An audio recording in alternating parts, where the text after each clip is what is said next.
thanks for the raid, Big Dog. I hope really appreciate it, truly. With all of my cock and balls, I appreciate it, guys. Hello, welcome in. Come one, come all. How are we? The wolf. Yeah, you know, I'll tell you what. I appreciate the pageantry of like sexual archetype tabulation in the gay community. It's the coolest thing. That might be the best thing about being gay, you know? Because for women especially, right?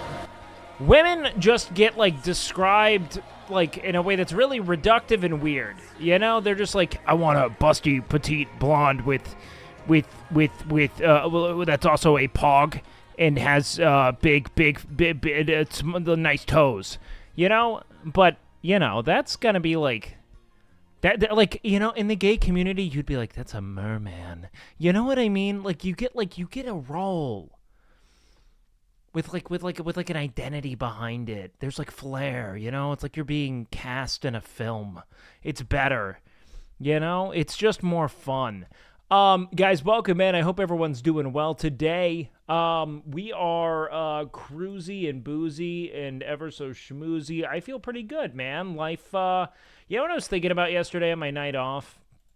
I think that more than anyone in the world, strippers have been most hurt by inflation. You know what I mean? That was my musing. I really do. Do you want to know why? Because it's still dollar bills. You know what I mean? Everyone's still throwing dollar bills out. We should be doing fives at this point, man. I mean that. We talk about how minimum wage hasn't risen in the last, like, 20-something years, you know? What about fucking, the minimum wage for strippers? That isn't scaled at all. It's like all we have are ones still. They still make it rain with ones. It's brutal. You know what I mean? Like, what are they doing? Yeah, no, that's not based. We got to look out for the strippers here, man. They're still just taking they're earning a living $1 at a time. You know what I mean? And we're not even talking about, big OnlyFans, right? AI. They've completely, you know what, man? We have to show up for our blue collar fucking strippers. That's my rant for the day. Do they make an hourly wage? No. You know they pay to strip, man? I don't know if you guys have ever talked with strippers to death. They fucking pay money to strip. They pay money to go to that club and strip in it. Like, that's what they do. And then they take money home. But, like, they have to pay. They pay money wubby to go strip in the club, to go dance. You're essentially, like, purchasing a clientele. Yeah, dude. Yes, you don't know that shit? They have to pay. Like they're at WeWork. They pay like they're showing up to a fucking like a share space. That's real. The good strippers travel and go to where good seasonal workers live? Yes, 100%. 50% of the money they make? Yeah, it's a ton of money. Have you seen the unionized strippers? No. But, dude, Yo, Peanut! What up, big guy? Good to see you, dude. No, during whatchamacallit, man, back in the day, right when COVID started, I was still working in documentary film at the time. And what I was going to do, and I had actually worked pretty, we were very close. However, they had a bunch of media opportunities. They ended up denying us, but I was working with an unnamed streaming service and my agency to do a documentary on this strip club in Portland that was doing something called Boober Eats, where they were essentially like doing food delivery for the strippers that were out of work during COVID. I thought it was going to be so cool, man. Like, it didn't work out. Like communication just fucking died. But yeah, some strippers unionized in Vegas? Fuck yeah, dude. I mean, I don't know what they're gonna, because, like, I feel like it's like waiters, you know what I mean? It's like everyone in the world's like, shit, man, we should not be operating on tips except for people who are, like, making a lot of money in, like, an upscale restaurant waiting tables, you know? They're like the bourgeoisie of blue-collar workers, you know? They're like the fucking people making a few $100,000 a year kind of thing, you know, who, like, think that they're the rich, you know what I mean? It's like, no, everyone's getting fucked. I mean, you're doing well, but, like, the real rich are, like, they're clearing you. You're not the thing we're taking issue with, you know? Some drivers make $1K a night at those restaurants. Yeah, no, they can make so much, dude. So much. Wait, can I Uber Eats strippers or not? Wake, I during COVID there was a way to have people come by and you know, show some titties and deliver you some food. Yes, through a Uber Eats service. Cool idea. The bikini baristas got more traffic during COVID. Yeah, it's funny, man. Strippers are they're honestly, man, they're still just putting in the hours. You know what I mean? It's like doing math without a calculator. It's like I'm impressed, but it's not efficient. You know? We had like there's just too many other ways to do this at this point. Like I'm glad you're doing it, but like fuck. They make a few thousand a week. Strippers do rake in. It's harder work, you know? But they show up and they put in the hours and they leave, you know? It's anonymous more or less, you know? You just have to be like, my name is Misty, Mystique, Desire, I don't know. I don't know what strippers name themselves now. You know what my stripper name would be? My stripper name would be Mizkif. If I had to strip, I would strip under the alias Mizkif, 100%. Easy clap.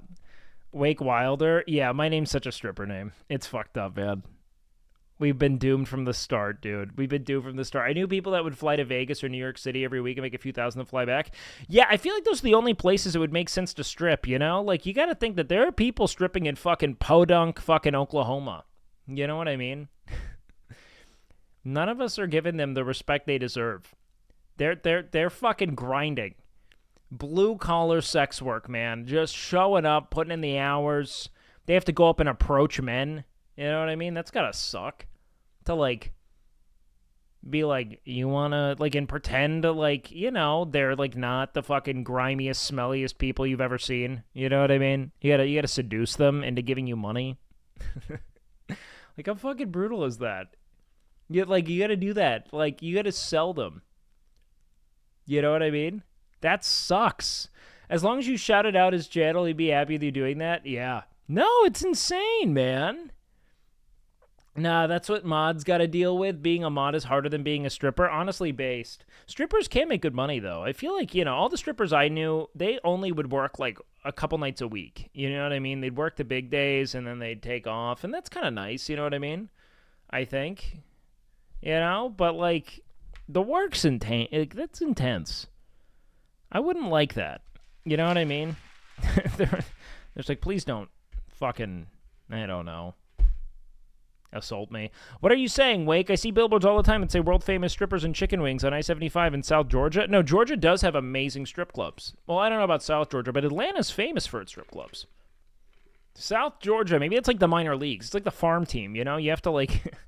You got to get the seed money to go to Atlanta, in Athens or wherever. You know what I mean? That's the cool thing. What am I drinking? I'm drinking piss. So I don't know, man. It's interesting. Hi, Mr. At Night. Hello, Voy.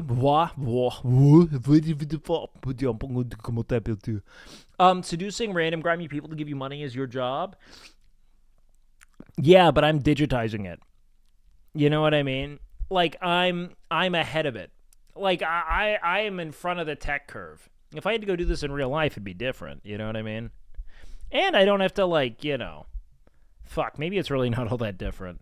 I am kind of like, please like me. Please like me. You like me, right? Please like me. Please. Your name is Vui. Is it Vui? Because, like, we would be that. So that'd be fucking brutal. What the fuck is that song that's bizarre. So yeah, no, that's what I'm drinking. My mods are based. All my mods are based. Zen is based too. Zen just reaches her tipping point with people who dog whistle in my chat that I've given a lot of leeway to. Oui, c'est oui. Dude, do you guys remember that fucking Irish pop song, C'est La Vie? Wasn't that the best? We had a strip club unionized here in Portland. Dude, in Portland, you guys had Boober Eats. You guys, dude, if you didn't know and use Boober Eats, you missed. That's the fucking way, man. Boober Eats. My name is whatever you want it to be, you exquisite specimen. Okay, I appreciate that. Boober Eats Portland. Yeah, the Lucky Devil Lounge. Yeah, I worked with them a lot, man. I really wanted to do a documentary with them, and they were really receptive, but they kind of turned away from it. I'll tell you what, I think Portland strippers are exactly my type. They're all crystal mommies. I'm looking at them right now. I went and I found the Instagram. I'm not going to show you this, but like this is I think they're my type. I think I found huge mouths, all crystal mommies, with more problems and probably less problems than me, but problems. You know, that's what I'm into. You know, they're a little dirty. I mean, and I don't mean like morally. I mean just like, you know, like no deodorant kind of stuff. I'm into it. I'm in. Well, let me bask in those pheromones. That's another thing. Is that a hot take? I don't mind body odor. I don't mind it. I think it's weird that we're so against it. It's your smell, dude. That's your smell. I don't know. Isn't it weird? Wait, you're just slowly describing Shrek? my favorite, dude, my ideal woman is Fiona, but like post-ogre, you know? Ogre Fiona, that's what I'm going for. Sweat is disgusting? What the fuck? I was about to say, how do you have sex? And then I remembered I'm talking to chat.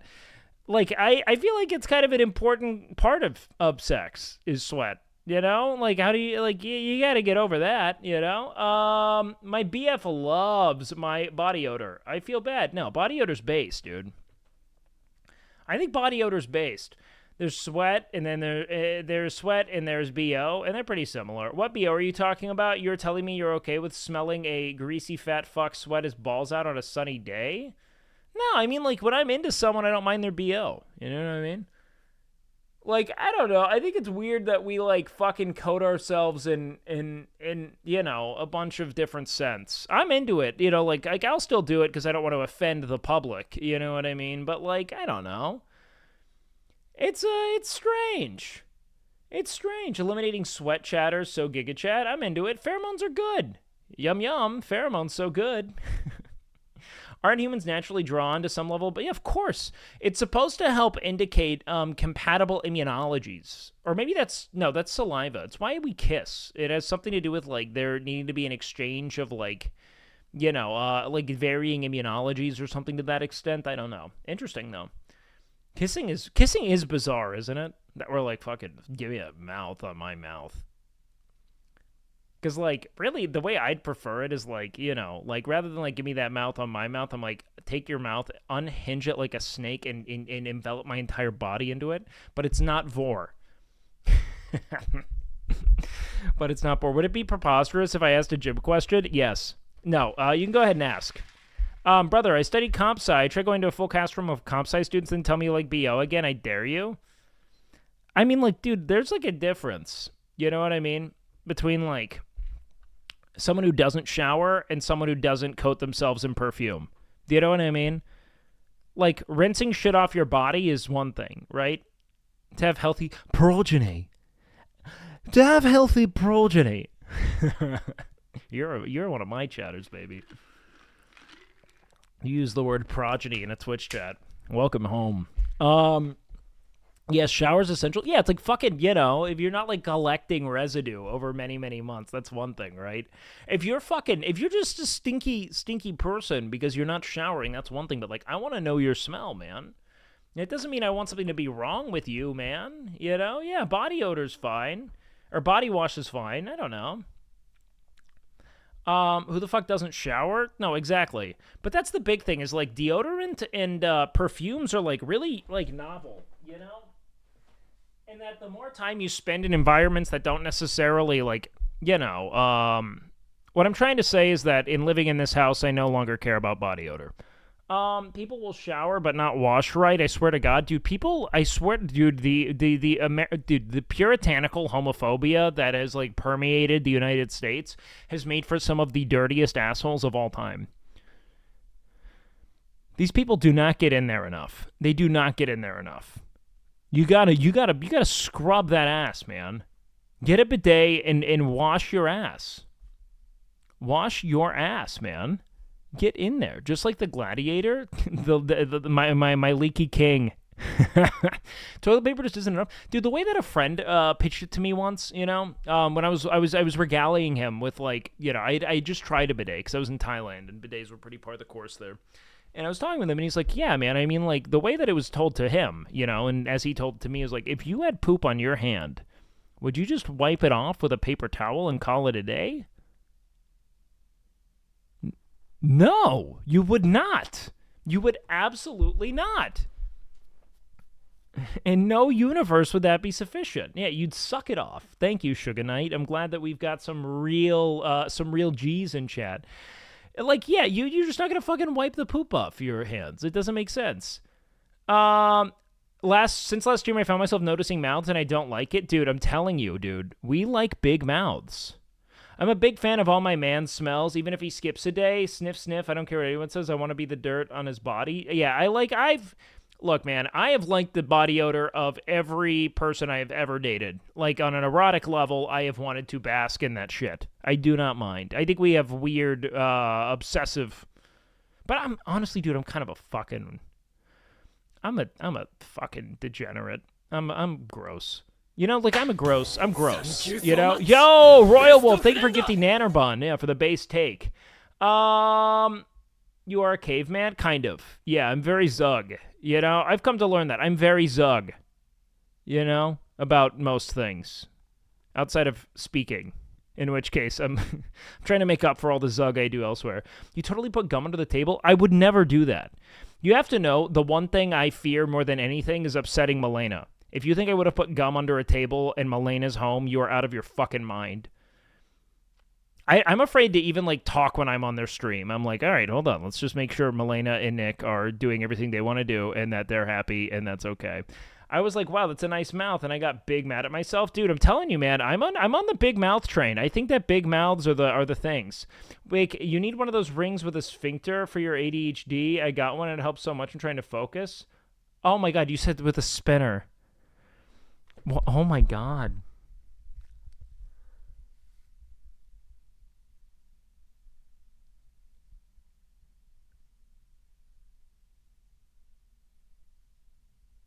That was in earnest. I didn't mean to do that. That was not a farm.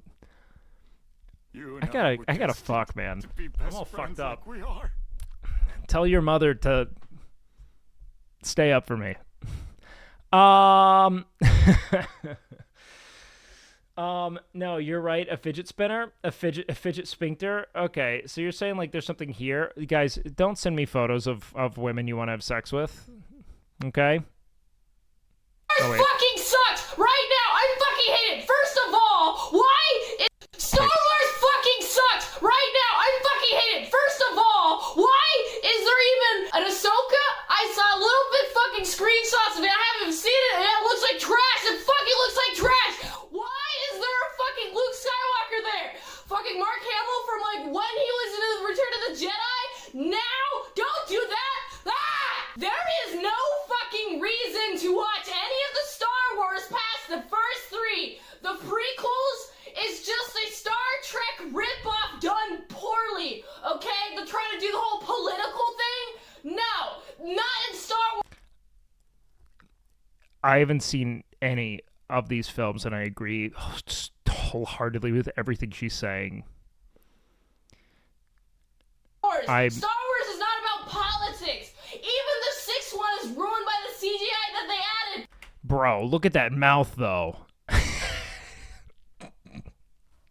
Why'd they give this alien such kissers, man? What's going on with that? And the Ewoks, first of all, the Ewoks make no practical sense. How are you going to destroy the Empire using rocks and sticks? They have guns. They have lasers. How the hell does the fucking Ewoks stop the Empire? Yeah, I don't. Destroy the second Death Star. Why the fuck is there a 3 boobs? second Death Star? Don't you learn from the first fucking movie? Well, I think we know. Look.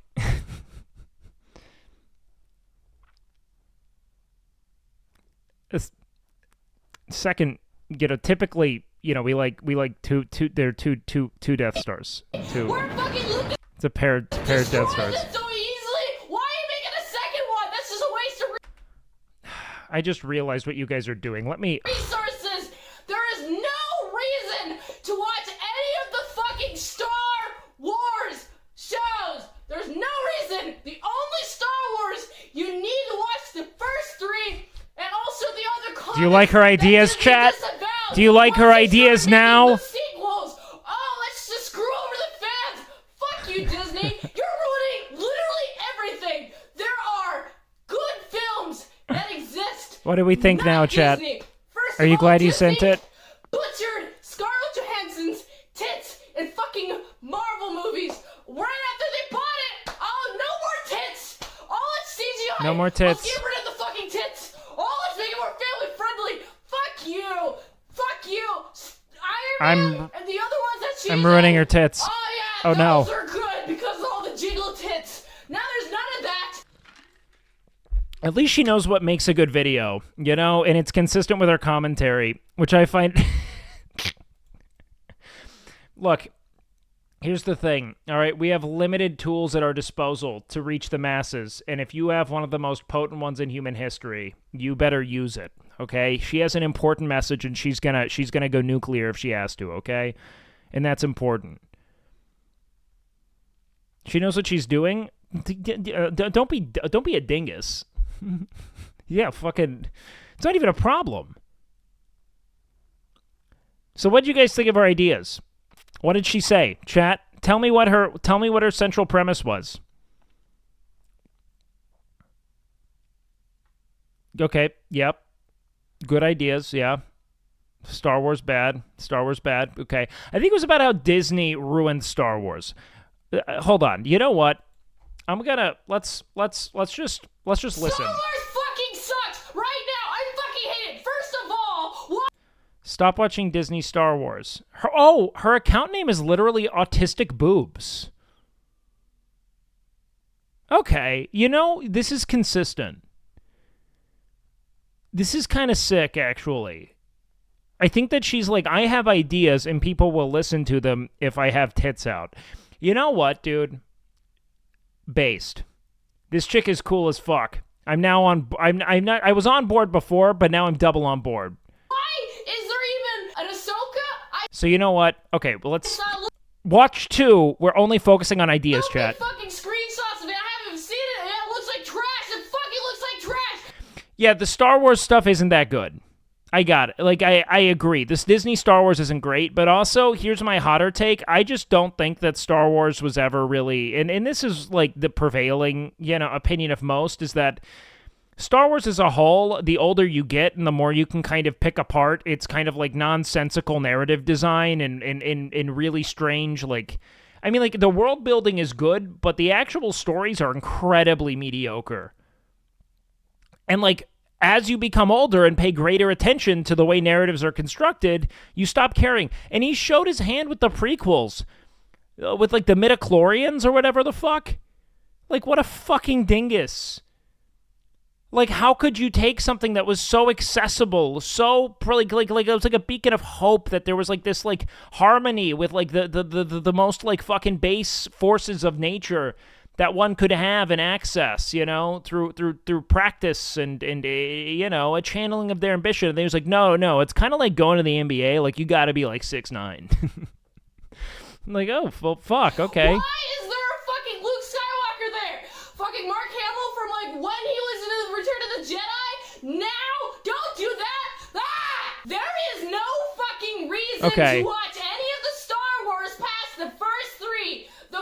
Yeah, that's true. The prequels is just a Star Trek ripoff done poorly.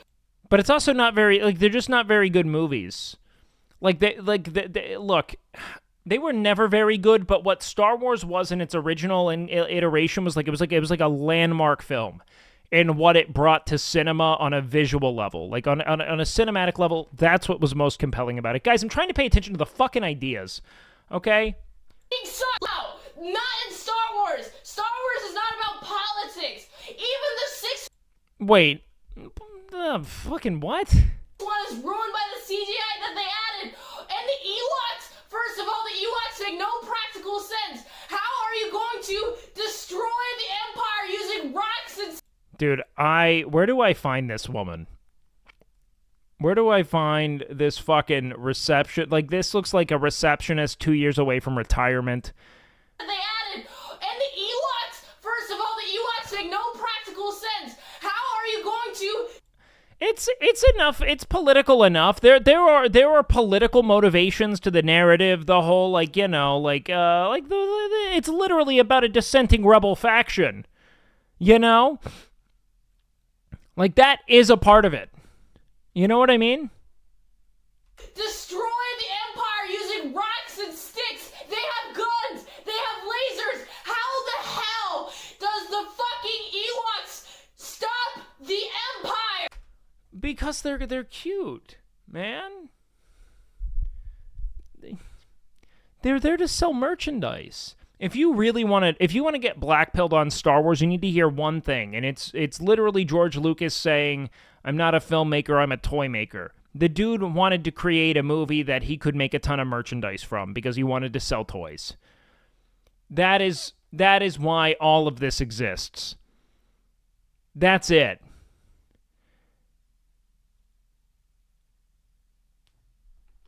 Okay, fine. She's right. Got it. And destroy the second Death Star. Why the fuck is there a second Death Star?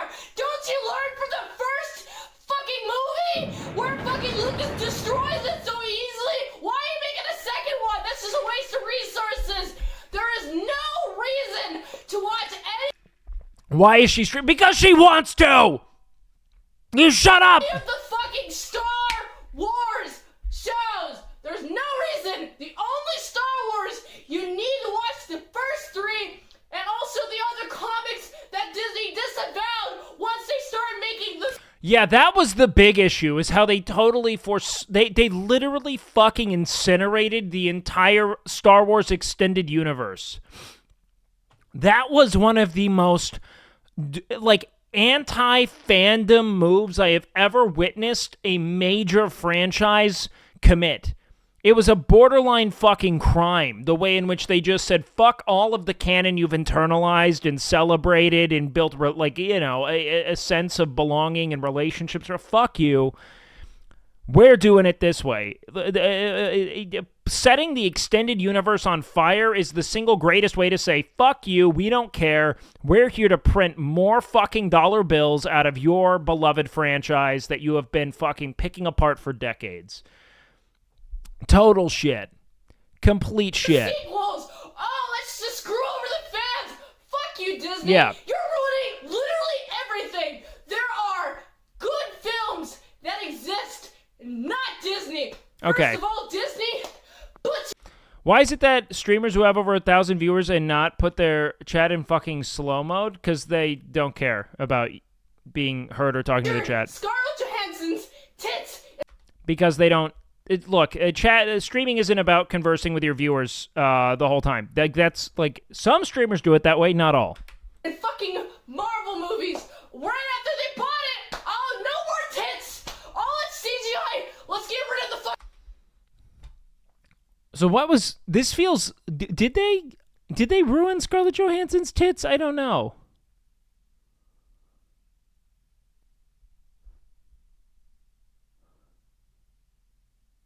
She's complaining about the lack of tits. I think, if anything, she understands what makes things watchable, and she's putting it into action. This is very meta commentary right now. This is the important thing. Fucking tits. Oh, let's make it more family friendly. Fuck you. Fuck you. Iron Man and the other ones that she's in. Oh yeah, those are good because of all the jiggle tits. Now there's none of that. You know what? I'm just glad she really delivered on that. You know, that was that. I agree. I'm not still watching it, okay? I was not still watching it. I was not watching it again. Let's make one thing very clear. Okay? So, no, stop it.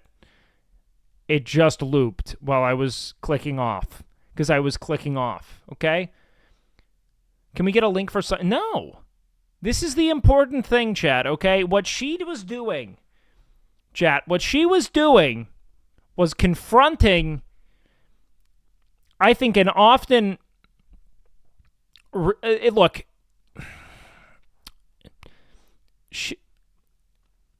you know, there are a lot of guys out there that just need to see this stuff, okay? Someone's got to look. It's a hook. It's a hook, chat. It's a hook, you know? They're throwing a hook in and then reeling you closer so that you can hear compelling, necessary criticism. Okay? Is this fighting the patriarchy? You're goddamn right it is. You're goddamn right it is. It's a hook. It's a hook.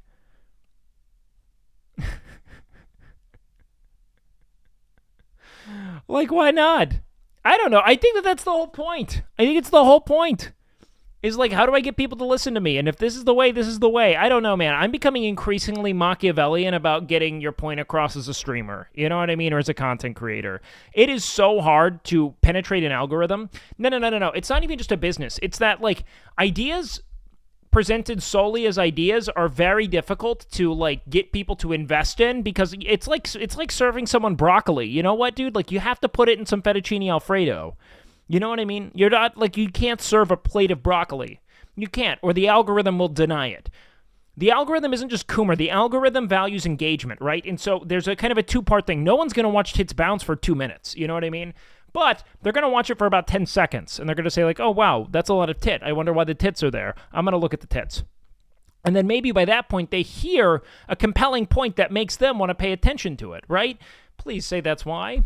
That's why, right? You know, it's just to keep you there long enough to listen. Okay, that's it. I don't know, angry young man. Sure, you were a rebel. I come out of anthropology.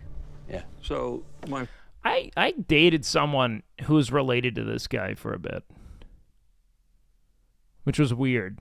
I should rephrase that. We had like we fucked twice, but like focus is social system. I fucked George Lucas. And in science fiction, you got two branches. One is science. Yeah. And the other is fiction? the other is social. Right. What? I'm much more of the 1984 kind of guy. Sure. than I am THX. He's like a this guy wanted to sell toys. be very honest with the spaceship guy. Yeah. How was it? You want to know about my sex with George Lucas? The spaceship. Off the fucking walls nuts. I got into spaceships out of cars. Yeah. I love cars. I love going fast. Going fast. So I like spaceships. Yeah. But Okay, it it's true. isn't the science, aliens, and all that kind of stuff that You have George Lucas's hairline? That's a good hairline, dog. I get focused on. It's the His hair looks fake? Yeah, I mean, I'll tell you what, dude. That thing is fucking halfway down his forehead. That shit's nuts. how do the people react to all those things? And Yeah. how do they accommodate them? Yeah. So that's the part that really fascinates. Yeah, no, I know the Jar Jar Sith thing. That'd just be weird. I don't know. That's like such a low hairline. I feel like it'd be hard to style. You know what I mean? Like, that's nuts. I mean, I'm interested in. You did something very interesting with Star Wars, if you think about it. The good guys are the rebels. They're using asymmetric warfare against a highly organized empire. I think we call those guys terrorists today. We call them Mujahideen, we call them Al-Qaeda. When I did it, they were. See, both of these guys These guys are like... They're like the Mr. Beasts of film. You know what I mean?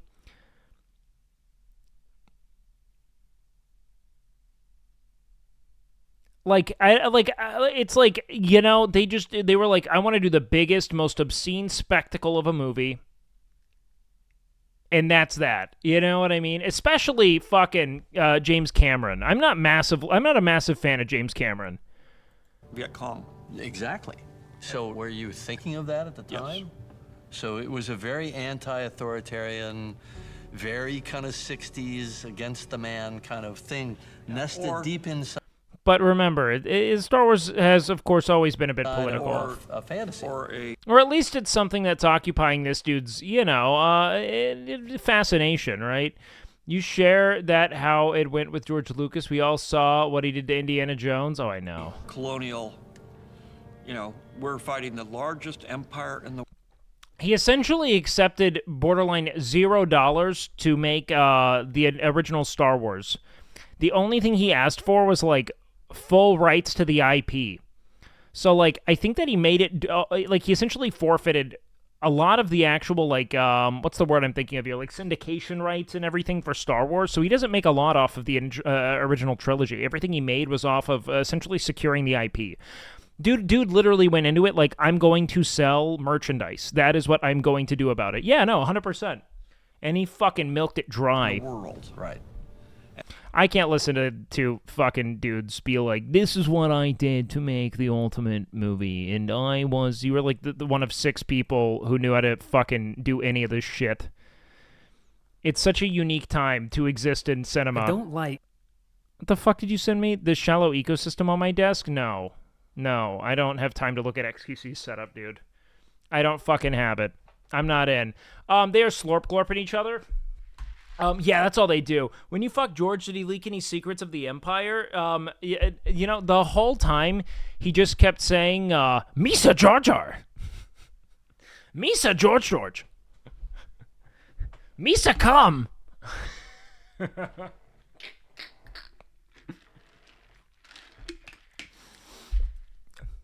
I think I would unironically nut if I was having sex with a woman.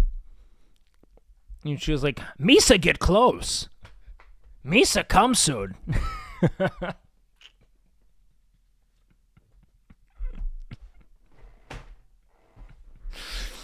Because, like, it'd be like, oh, shit, this person's cool as fuck. Okay, nice, based. Yeah, okay. Yeah, okay. All right, bud. Yeah, no, man. I don't fucking calm. I can't get hard. I mean, how could you not? Yeah, there we go, man. Comes together with Fiona's Ogre version. Oh, dude. Game over. Game over, dude. Yes. I don't know, man. I'm cool with it all. You know what I mean? Okay, guys, welcome to the stream. We're about an hour in. So we've got a couple things on the docket. So we're going to go through the Sidemen charity game, and we're going to build some player comparisons out to real FIFA stars. I did a lot of thinking on this. I have some stuff written down, so it's going to be good, okay? We're also going to do a little TikTok reacts and standard reacts, and then we're going to build our way into maybe watching a little bit more tonight at the very end, perhaps. We're going to start with... Or we're going to end with playing it straight, is what I'm thinking. Also, if you talk shit, he will hunt you down and beat your ass. Who? Sidemen are funny as fuck. Are they? I've never seen anything of them. I don't know anything. Addressing the elephant in the room, I'm surprised XQC actually showed up to something for once. Well, you know, he was there a few days in advance, which I think helps. You know, I think that helps a good deal. You know, they were there.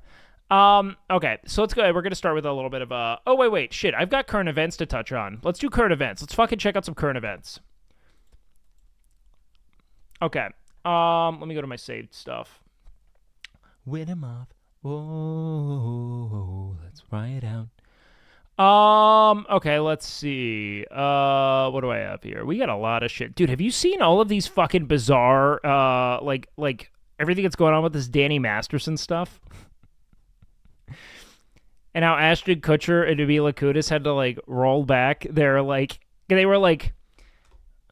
we think raping is bad.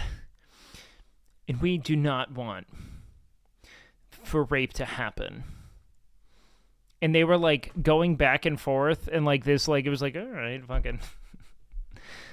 yeah, I mean, sure, for sure, but, you know, dude's got 5 people being like, I've been raped, and you're like, hey, man, he was a good man to me. And he was good to me and helped me. 5 is so many. Here's the thing, man. And I am always going to be in support of, like, the pursuit of truth and justice, right? I am. However, The one thing I want people to know is that it is so fucking hard to indict someone on rape charges. So hard. So many people get away with it because it is so difficult to substantiate consent in these dynamics. And he's indicted on 2 of the 5. He had five people come forward saying it. That is a lot. I understand having, like, maybe healthy skepticism when there's one victim that comes forward, you know, because typically these people are, like, kind of serial with what they do. You know, normally people don't just ignore consent once. They typically have done it a few times, you know what I mean? But that's a lot, bro. That is a lot. Here's some tea. The gossip going around is Topher stayed far away from the cast, and that's why it was labeled hard to work with. Here's a big important thing that I actually would love to tell you, is that I was watching some old interviews, right? Of there was this shit was getting tossed around TikTok, all right, where they were talking about oh, well, you know, what happened with that 70s show, you know, because like fucking Ashton Kutcher was like 20 years old, canonically rising up 14-year-old Mila Kunis. I mean, Mila was 14 when she started acting in the show. I think her character was their age, but like she was 14 years old, dude. 14, dude. Apparently, Topher Grace is the only person in the entire cast, according to an interview with her, that she did not kiss.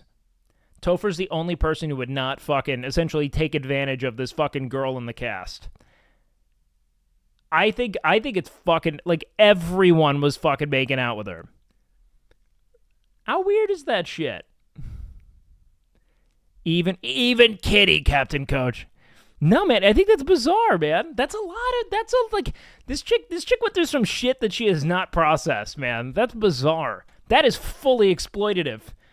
Like, deeply problem, just making out? Oh, come on, dude. Fucking 15, 14 years old. Fucking shit, man. I wouldn't even feel comfortable taking that on as an actor. That'd be fucking insane. I think she started at 13, which is why she couldn't kiss on the show at first. Yeah, but she did pretty fucking shortly thereafter, big guy. It's fucking weird. Okay, wait. After sentencing, I see you? I mean, fucking yeah, who wouldn't? To every rape victim that has been traumatized by witnessing society debate and focus their attention on what is going to happen to the rapist, I see you? Cool, I guess. Yeah, I mean, I get it. That's a good thing. Congrats on being the one guy on the show who didn't completely suck, in addition to being the best actor, especially following the show. Yeah, Topher Grace is, actually, this is corroborated by a lot of shit I read. Like, you know, hold on. Mila Kunis kissing interview. Where the fuck is it? Oh, yeah, we got a TikTok. She was 14 when we started the show. I was like 19, right? Right. And they're like, okay, you guys are going to be making out in this scene. And I'm like thinking, like, wait, this is like slightly illegal, say, that's right? probably your first kiss ever, right? He was my first kiss. Why does someone bet you? That's insane, man. This is her first kiss ever. Was on at 14 with a 20-year-old man, like a pretty like a star. You know, this dude was like, I don't know if you guys remember, Ashton Kutcher was like the guy. Like, there was probably a good 20-year, a good fucking 5-year window where Ashton Kutcher was the person that was like, he was like the teen icon, right? Bet you made with Danny about our first kiss. No, it wasn't the first kiss. It was like go the ahead, second or Ashton. third kiss. It was the first. It was like the first week. No, it was not the first week. Whatever. Let me tell you what happened. No, let me tell you. You know what? And here's the important thing is, like, on a human level, if these weren't celebrities, there's something I really do get about this, right? Which is that as a friend of, I had a friend who, when I was younger, I had a friend who was, charged with sexual assault.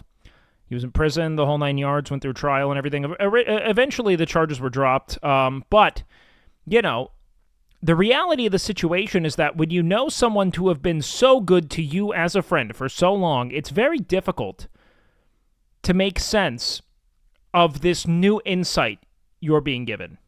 You know what I mean? Into who someone is. You know what I mean? Especially in the event that you don't really have good insights into who they are. Hey, Duro, I'm fucking talking. I'm recounting a personal anecdote about having to confront my fucking friend at the time who had assaulted someone who I then had to create distance with. And why? How about you fucking wait, my guy? And the reality is, like, when you only know your friend is your friend, you don't know who they are in romantic context. You don't know how they are with women. You don't, and so you only know that this person is like a good guy to you. You know what I mean? But you're fucking celebrities. You know what I mean? With influence and like you're older. I was 20. You know what I mean? I didn't want to believe that was the case, and obviously, you know, it didn't take long for me to be like, okay, no, I'm pretty sure he did that shit. You know what I mean? No, okay, so I've never kissed a guy. So I was so, I mean, you know, Ash was attractive, and I was a 14-year-old little girl, and I was extremely scared for my life. Sure. And he was very nice about it. He was like, oh, don't worry. So I was like, okay. Then Danny goes and goes, dude, I'll give you $10 Dude, if you what? French kiss her. What would Yeah. stick your tongue in my mouth? Like, that's insane. I'll give you $10 if you French kiss a 14-year-old girl. Like it was like really okay. Dan, we had a little side bet going. But because this dude was like, is he like Scientologist or something? You're kissing on the show, or boyfriend and girlfriend. Yeah. You would use tongue, right, Rosie? I mean, you would. No, I mean you can't. You can't just do that. Yeah. That's little. That's fucking. You have to ask. $20 that I wouldn't do it, and of course I'm like, yeah, sure. What's the deal? You know? And then the cop showed up and you got arrested. The thing too is like Ashton Kutcher had so much good like good faith going into this. Like I've never seen two people fucking seppuku their credibility harder than this. Like it's fucking insane. You know what I mean? Like it's fucking insane, man. What else do I have here? The whole 70s crew were doing charity shit for Scientology. Ugh. Yeah, that's bizarre charity shit for Scientology. Like, it's not just a fucking tax evasion scheme. Yeah, no. It all makes sense. I mean, like, dude, do we have a video of their apology? I would, yeah. We are aware of the pain that has been caused by the character letters that we wrote on behalf of Danny Masterson. We support victims. We have done this historically through our work and will continue to do so in the future. A couple months ago, Danny's family reached out to us and they asked us. Don't you love how they're like passing it back and forth? like this is like a group project they organized. To write character letters to represent the person that we knew for 25 years. So that the judge could take that into full consideration relative to the sentencing. The letters were not written to question the legitimacy. Dude, this is so weird. It's like, this is very fucking BP being like, we're sorry. While they bounce back and forth and just stare into the abyss with their fucking glazed over eyes. The judicial system.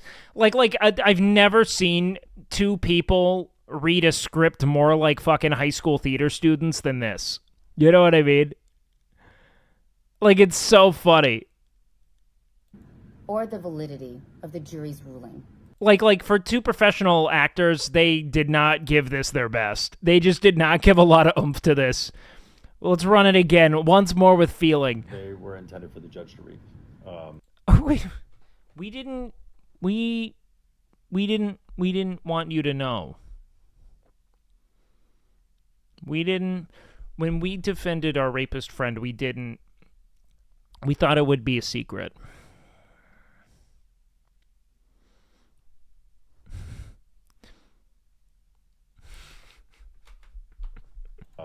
And not to undermine the testimony of the victims. How are these letters made public? I think that pretty much isn't pretty much all evidence in a court case like public domain at a certain point? Or re-traumatize them in any way. We would never want to do that. And we're sorry if that has taken place. Our heart goes out to every single person who's ever been a victim. We do not. Rape is bad, and we love the raped. And we want to give the raped all of our best because we don't like raping. Right? Yeah, babe, we hate raping. Right, babe? Right, babe. Rape is so bad. We gotta put look, for all of the people, all of the raped. Of sexual assault, sexual abuse, or rape.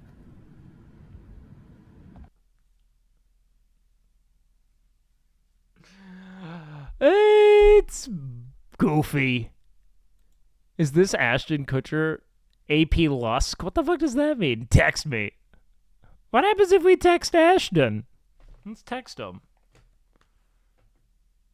Let's text Ashton. Okay, let's go. It's what is it? 1319-519-0576.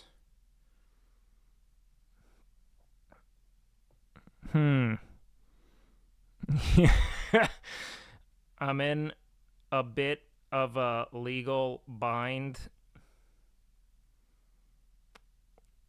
I defrauded investors to the tune of billions. Can you tell them I'm a good guy? Ashton here. This is an auto text to let you know I got your message. The rest will be from me. Click the link so I can respond to you. I likely can't respond to everything, but I'll try to be in touch. Dream bigger. It's actually what it says. It says dream bigger. Hey, don't let anyone tell you no.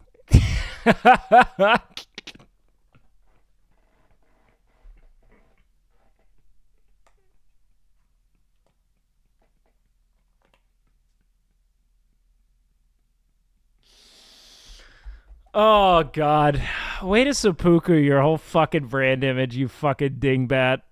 I've never seen someone have just, like, more good faith from the public to just fuck it up. I'll tell you what, though. Dude's looking great for however old he is. Dude's still, they're both still really attractive, huh? How old are they? They really fucked it, though, man. They really fucked it. That's the big thing. Regardless of how this really goes, you know, man, it's like, the last thing you want to do, chat, is you know, throw your name in the ring for a dude on trial for rape. You know, with five people being like, I've been raped, and you being like, hey, I love playing disc golf with the guy. It's just tough. Not even, it was after conviction, right? It's insane. Like, we fucking know what happened. We know. Okay, what else do we have here? All right, so, this is just something I thought was cute and fun.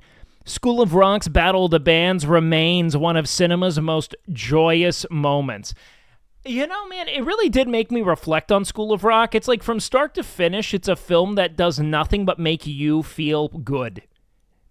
Like, for all of the fucking obsession we have with just, like, doom pill films that make us feel as if all hope is lost and that the world is bereft of meaning, it's like the one thing that was like, this is about a fucking dingus learning to be responsible by doing the most irresponsible thing possible and giving a bunch of kids like it is the perfect film, dude.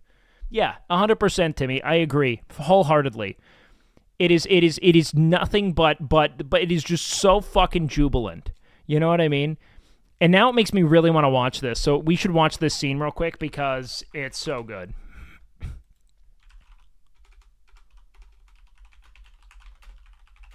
Like, everything about the creation of that film, too, is so heartening when you hear about, like, the essential creation of it start to finish, like, how they essentially bargained with bands that, like Led Zeppelin historically would never allow anyone to license their music for movies. Never. And they filmed, like, a whole sequence of Jack Black, like, pleading, you know, like, please let us use this fucking thing, man. We need it. This movie is the embodiment of the spirit of rock and roll, and who would it be without, essentially, the fucking, you know, the pillars of rock, you know? It's so cool, you know? See where he's tell the parents they've been working on music and they think he's admitting to be a pedo? Yeah, I touched your kids. And I'm pretty sure they touched me too.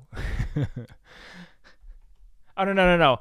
I've been touched by your kids, and I'm pretty sure I've touched them too. It's so good, dude. All right, wait, hold on. Hey, what's up? We're the School of Rock. Dude, this movie makes me so happy. By our own Zach Mooneyham. I remember being a kid and thinking these kids were so fucking cool. Does anyone else remember, like, thinking that these were the coolest fucking kids you had ever seen in your goddamn life? Like, wanting to be these kids. Like the drummer was so cool. The guitarist was such a ripper, you know? And now I'm looking, it's like, these are just little dinguses. They're just little kids, man.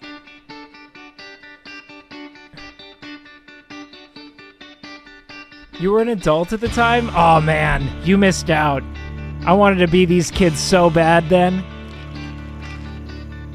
The guys with mommy issues have increased over the past couple of decades? No. I think men have been trying to make a mommy out of their wives for as long as there have been wives. And that incompetent men needing an enormous amount of validation and you know, logistical and labor support from women is one of the oldest bargains.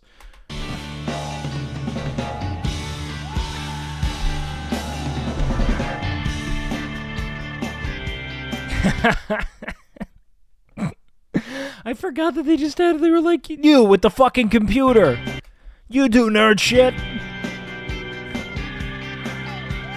And he was like, we need you. You're not that cool, but like, we need you.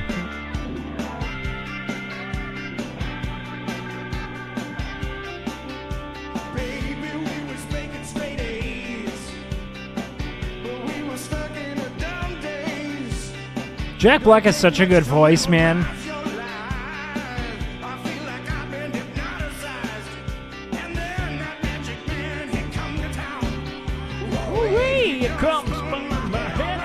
I remember this so well, man.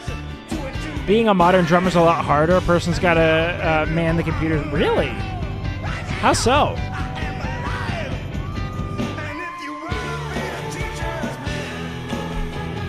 The two kids in this movie are together IRL? Wait, what do you mean? Like they're dating? That's cool. I wonder what they're all doing these days, man.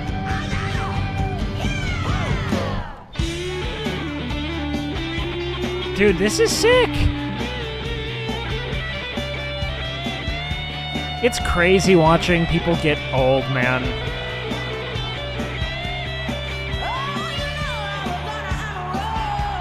Like, watching Jack Black get old is nuts.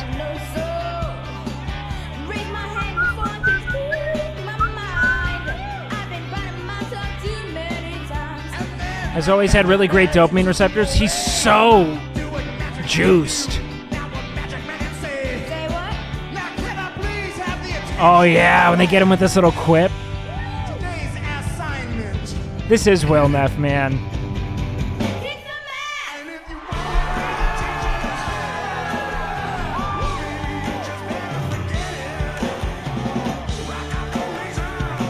Walking on mine. You better get to school on time. Tenacious D Live? Dude. Jack Black has pipes, man. The chubby kid and the little blonde girl in the middle of the chorus are dating? Who's the chubby kid?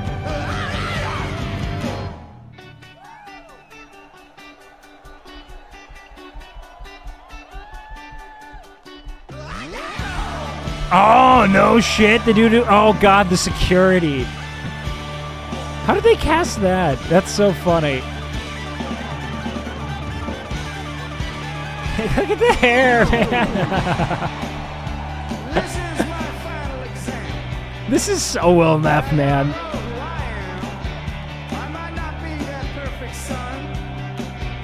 Shall be rocking when I'm done. This is such a smooth guitar solo.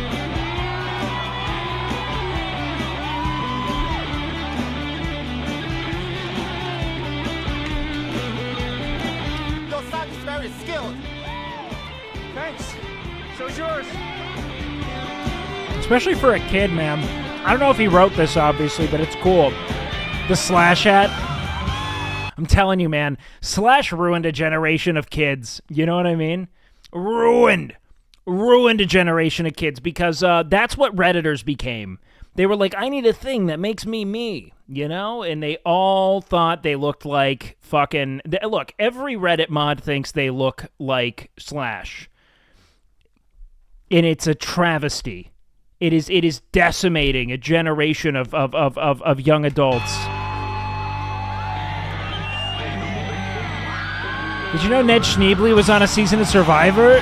Schneebly? I feel like musicians that crowd surf have to get their cocks fucking squeezed. You know what I mean?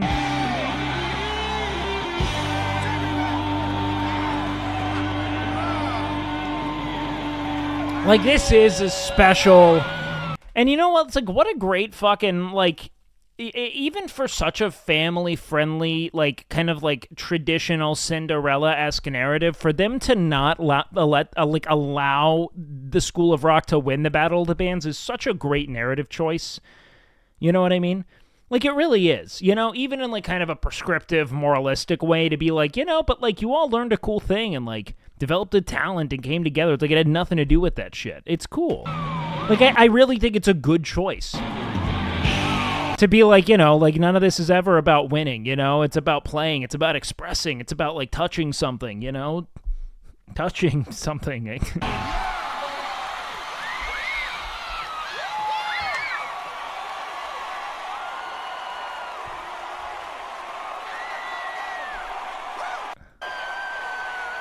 Yeah, they were cool as fuck, man. Wait, so they did a reunion?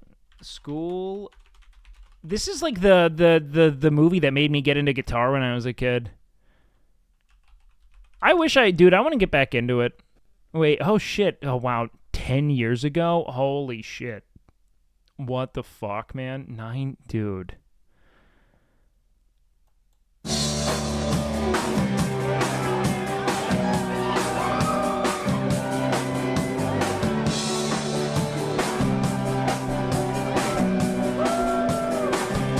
That's fucked up.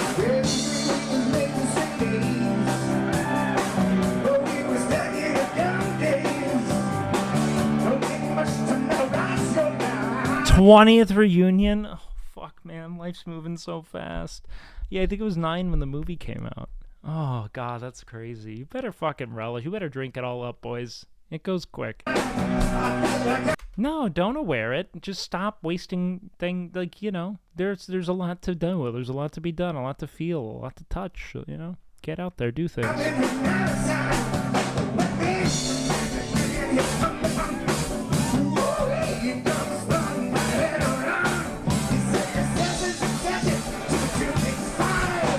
Speaking of which, I'm getting my IRL backpack set up. I'm 28.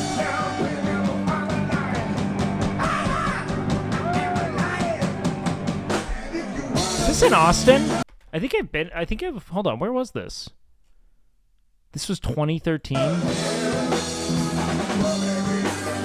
She's so attractive.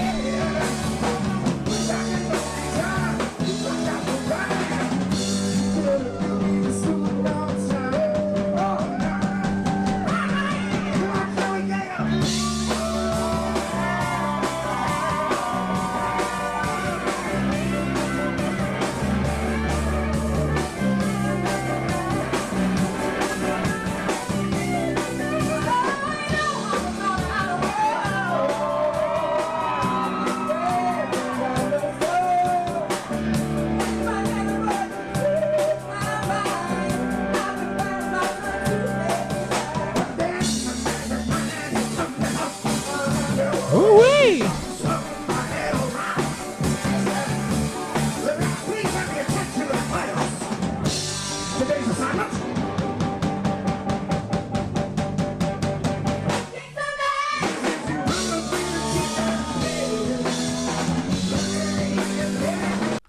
Now that's a mouth?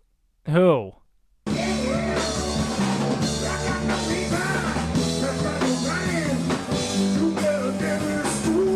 Where? Where is it?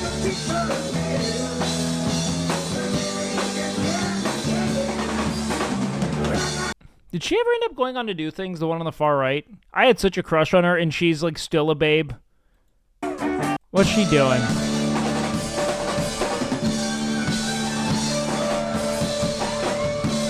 Jack Black, S to your mouth.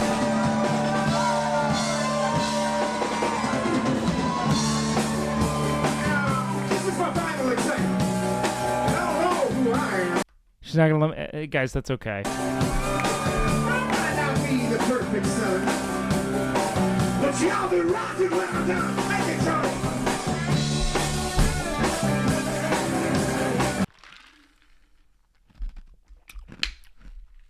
Okay.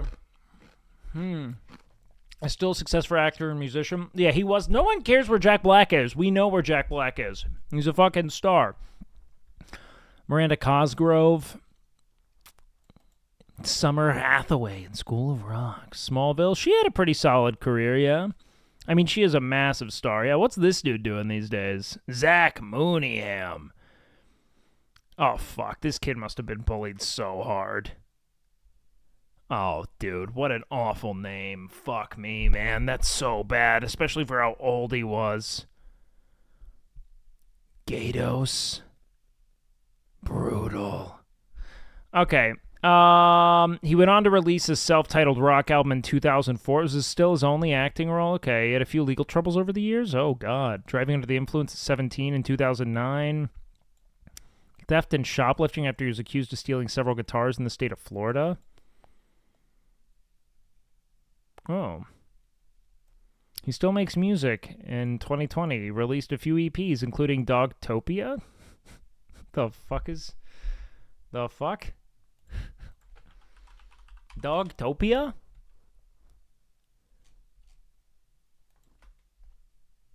Joey Gatos? Oh, fuck. Well, I'll tell you what. Coming away in that surveillance video from Troll Music in Venice. Well, that's not the first time that guy's from the For sale here at Troll Music. In this clip with Jack Black. Familiar in this clip. Les Paul guitar from Sam Ash. When deputies arrived, the guy was sitting in his car, being kind of blocked in, unable to leave because of the employees. That's brutal. That's brutal. I don't know. Joey Gatos Jr., what's he doing these days? Let's see. That was 4 years ago. I mean, you know, he's got to be doing something here, right? Oh, fuck, dude.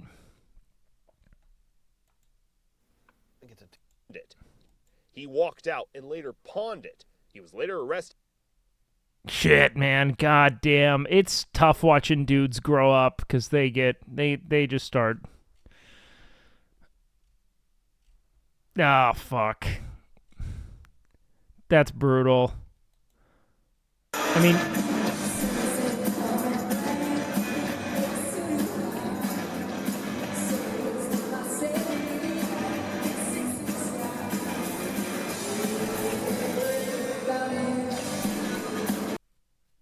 kind of looks like Steve from Blue's Clues, you know what I mean? I actually hate when guys ask me. That's brutal. Okay, well, you know, all right, let's see. Robert Sy left the spotlight to focus on education and musical talent. Okay. After the film, he went on to study at Dartmouth. Oh, fucking shit. Hey, good for him. You know what? I think he made it out the best.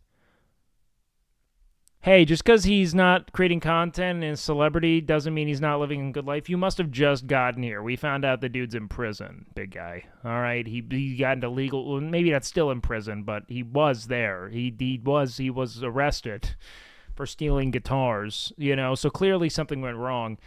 Oh, she's still so attractive. What's she doing? Is working as a performer, writer, musician. She's so attractive. Still? Well, I mean, like, you know, I'm assuming she's fucking, like, in her mid-30s. Also, like, fucking, I don't know, how do I use my language here? I was 9 when the movie came out. I thought all the girls were cute then, because I was 9. I still think they're cute now that I'm 28 and they're adults. They're adults. Like, you know what I fucking mean, man? This feels like such a trap. I'm talking about, like, I have to integrate my perspective then. You fucking dingbats. Okay. Experience the negative effects of child stardom. They said they had entered recovery for alcoholism and addiction. Oh, shit. No, they went through it then. Moved to LA and started working for a skincare company while performing gigs.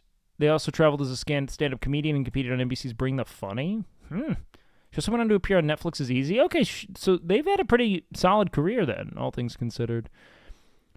Left Hollywood to pursue music full-time. Yo!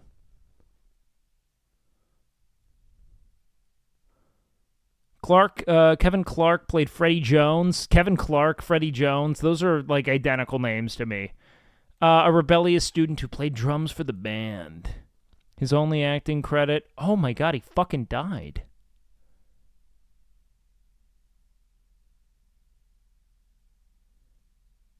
In 2021, Clark died at 32 after a driver hit him while he was riding a bike.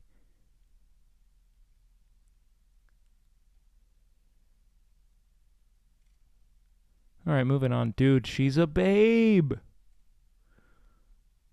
We're a few more before changing careers. Wait, she did a few more films? No shot? Alicia Allen played Alicia before lending her vocals for the film, and draws on Nick Jr.'s Blues Clues, The Best Man. Okay, after School of Rock, she was in. She did the fucking Ice Cube movies. Are we there yet? Are we done yet? Her last acting credit on IMDb is You're Nobody Till Somebody Kills You. In her shift from her acting career, she attended Pace in Columbia. She's now a speech pathologist. So she just adjusted to a normal-ass life. That's fucking based. All right, so let's see what happened to Mary. Dude, fucking Hassan. You hear about this fucking Hassan guy? It's fucking phony. Hassan. Hassan. Played Tamika. God, there's so much overlap here because we had Tamika. Okay, another one of the band singers. Like many of the young stars, School of Rock was her only acting role, working as a singer under the name Marinate.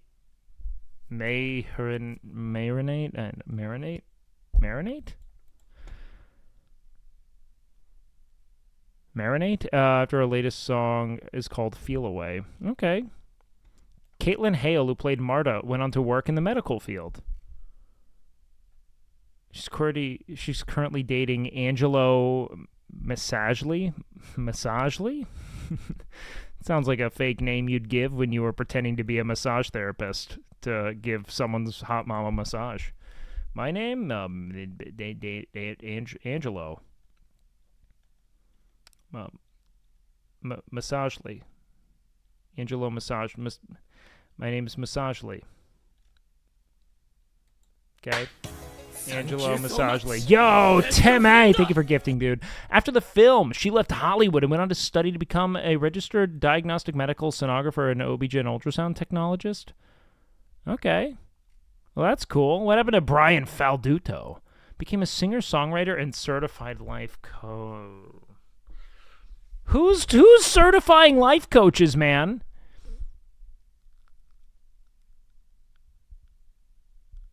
Who's certifying it? Where do you get that? Who's the fucking five-head tech bro who decided he was going to start accrediting life coaches? Who was the scammer who decided he was going to scam scammers into paying them to be a professional scammer? Because that guy deserves a fucking medal. Whoever built the fucking school of life coaches, give him a fucking... That is insane. The layering. That is insane, dude.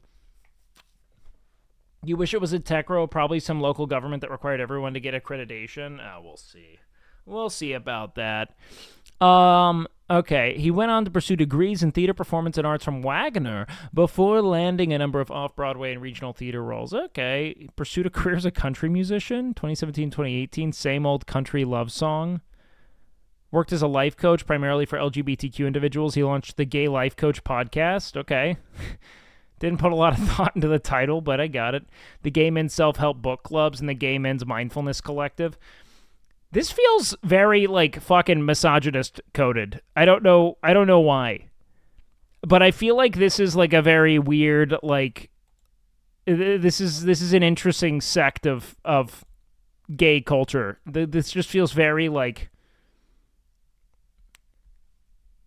No girls allowed. For these reasons, ... You know what I mean? I don't know. You think he's gay? I don't know, man. Let's not jump to conclusions. His first guest on Ray is Where Are You Now? He was also the first guest on Ray is Where Are We Now podcast in 2021. Who's Ray is again?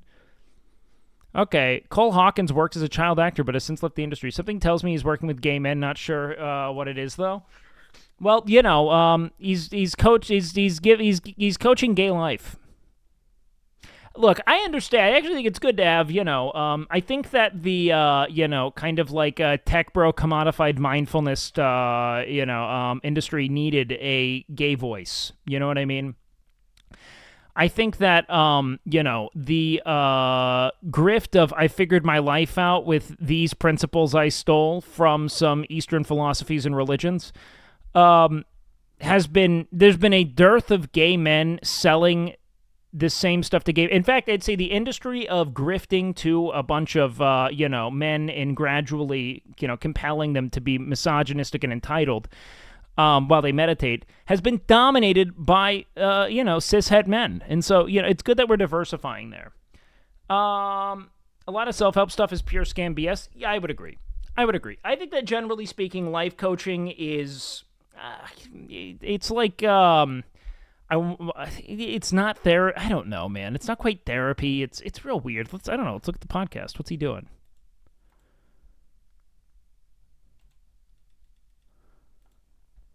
The Gay Life Coach podcast.simplecast. Do the gay men still have to do semen retention? Yes, that's important. I don't see you complaining about all the fields cishet women dominate. It's okay if men build industries. Oh God, what a fucking dingbat you are. Just come out with all your fucking Reddit takes real quick.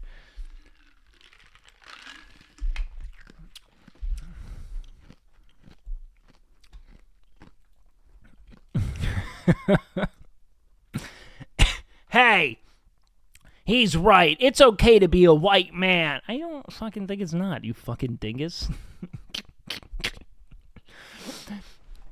Like I can satirize things that my people have built, you know, because I think a lot of it's a weird sham to, you know, kind of make people feel like they have some agency in the illusion of meritocracy we're all subjected to.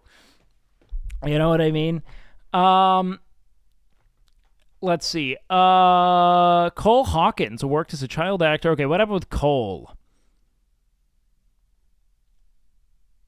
It's true. We can't have this two-way system where women and feminists constantly talk about I'm a woman and my gender matters and we should have female spaces. But then when the shoe is on the other foot, it's sexist in any permutation. But that's not what we're talking about. Men can have male spaces. In fact, I'd say men create most spaces are predominantly male before they're anything else because they are the prevailing cultural and demographical hegemon. You know what I mean? So, like, yeah, I get what you're saying. I don't think that anyone's taking issue with men having male spaces and being able to engage in male discourse with other men. I think we've always kind of had that, you know? The idea was essentially to make it such that women didn't feel as if they were systemically coerced into becoming a fucking broodmare and maiden for some dude's ambition. You know what I mean? Like, you're not just going to be, you know? Like, don't get me wrong, man. I think it's totally fine. I think it's good for men to have places to talk amongst one another. I think that oftentimes we have corrupted and commodified those spaces with this sort of in-group competition and this kind of like masculine, grind set imperative that's making it such that we still don't have good spaces. We only have other places in which we're sold guides on how to be more of what we aren't, you know? And that's the brutal stuff. Yes, and being the prevailing local and demographical hegemon is okay. Why is it not okay for men to dominate some aspects of life, in effect turning them into male spaces? Women do this all the time. Women do not just dominate, they completely dominate parenting today with divorce courts being... divorce courts can side predominantly with women. I think more often than not, women are the ones who are, typically, and there can be bias there. I don't necessarily think it's relevant to what we're talking about right now. I think that you're kind of on like a men's rights tangent, and I get it. I don't think men are lacking for rights on any level. I think that maybe divorce courts do have a bias towards women, lest there be something saying that, you know, the woman's unfit to, you know, be a mother, in which case you do have anecdotes of that not occurring, but on the whole, it's typically not super common. I don't know, man. Like I've read all the MRA kind of men going their own way stuff. I think that kind of what you're espousing is a lot of kind of vindictiveness towards women as a whole. I don't think that women dominate many aspects of life. I think that it is sad that men are, cast as being, inept as parents. I do think it's sad that men are made to feel weird about engaging with children that aren't their own. And I think that those are all good conversations to be having. But I also don't think that it is nearly as relevant as the kind of like systematized, let's say like strong arming of an entire gender into, essentially, domesticity and financial dependency on men. You know what I mean? So I get what you're saying, dude. I don't think that it's really like the prominent issue. It's just examples of double standards. Yeah, but there are so few. There are so few double standards that disadvantage men in that context. And I don't think you realize that men are the ones creating those double standards. It's like men are the ones who decided that women are caregivers and should be given precedent in divorce court proceedings because they have a quote-unquote like maternal impulse or something to that extent. Like that men are still making these systems, man. The things you're complaining about are driven by men. They're the ones who are in positions of power and voting and like I don't know what else you want there, you know? But as soon as a man does it, then all of a sudden he needs diversity, which usually translates to actually woman coming in and dominating it and throwing in some token men who play. I don't really think that there are many instances of that occurring, man. I mean, like just about everywhere that's not it. But a lot of the issues that you're complaining about are men feeling the need to, like men, tabulating women as being intrinsically, maternal and then in turn being more fit for child rearing. You know what I mean? Like I just don't think that you're on the pulse with that. Misogyny can still work against men as well. You know what I mean? Don't have financial dependency on men. Women don't have to work, and men have to provide for them. But that is you just described financial dependency. So for a long time, women were barred from, women couldn't open a bank account in their own name until like 1974, dude. It's like your mother was probably one of the first generations of women who could like reasonably be on their own as a woman. You know what I mean, man? It's like this shit's just not that simple. Like, I get it, man. I think that you are inundated with a great deal of propaganda involving how men are disadvantaged in society. I think that if you take issue with how men are underpaid for really risky jobs, which you hear a lot in men's rights circles, this is a class issue, man. This is, again, the exploitation of labor, and yes, you as a laborer should absolutely fight to be better represented. You should unionize, etc. But women aren't your enemy here, man. A lot of women are just waking up to the fact that, frankly, they don't want to live their life as a broodmare and accessory to male ambition. You know what I mean? And you're saying that they can do that, but they don't want to. A lot of people enjoy, not necessarily working, but having something that occupies their time that doesn't feel coerced or prescribed, and men should have the same kind of drive to be who it is they want to be. Why are you equating a gay-only group to a men's rights activist group? Wait, what? I'm not. What are you talking about? I'm so confused. People like being the main character of their lives? Yeah, I don't know, man. I just don't think women are conspiring against men in the way that you see it. If you see yourself as being the type of man that women are complaining about when they say, like, I hate men or men are pigs, it's like, well, then, assess your, because I've never felt as though I was a part of that criticism. Because I've always worked I was raised by women. I've worked to consider, women's experiences and perspectives and to champion them where I think it's just. And, if you do the same, I don't think that there's a problem, And as such, women will also champion men, which I think they do a great deal of. I hear women being incredibly aware in a ton of cases, the ways in which men have been, systemically encouraged to be callous and stoic and to repress what it is they feel and experience, to, shoulder or strong arm different types of harassment. I mean, there are a lot of things, mistreatment in the workplace, I think that there are a lot of things that women are also aware of there. So, don't see women as this, oppositional force. It's I think everyone's just trying to make it such that they have agency to navigate their lives as they see fit, not how other people tell them to. You know what I mean? Does that make sense? Before we continue this stunlock much further? I didn't claim they're conspiring. I just think they're a double standard, which is very convenient to some. Hold on. I don't want to miss things. I just think there's a double standard, which is very convenient to some women, and some women at least have knowingly maintained this double standard. Well, I think that look, if you're upset about women right now, I encourage you to spend more time among them and to talk with them about these issues that you feel and try to do it in a way that isn't necessarily, combative, because I think you'll learn that a lot of women aren't in any way, shape, or form trying to encourage or perpetuate double standards. I think that on the whole, most women are wanting to live autonomously and in accordance to what it is they want most out of their lives. And in the event that you have bad actors who are, looking to exploit systems that, may favor them, I mean, a lot of people are looking to exploit systems that favor them, but let's not make exceptions the rule. I think it's a really bad way of living life. You know what I mean? I actually disagree about the whole patriarchy is bad for men argument. I didn't say patriarchy, I said misogyny. Patriarchy can make compulsory certain instances, but sure. Both because it's a misrepresentation of traditional values for men. Men are encouraged to not be weak. That doesn't mean they can't show emotion. I mean, I think that people in general are encouraged to not be weak. And what is weak in this context? Look, man, I think you're pretty deep in a lot of manosphere stuff. Just based on the kind of rhetoric you're espousing, it's very adjacent to the stuff you'll hear, and the kind of Huberman, Tate Peterson, Holy Triumvirate. And I get it, man. I think that a lot of it's kind of, adrift here.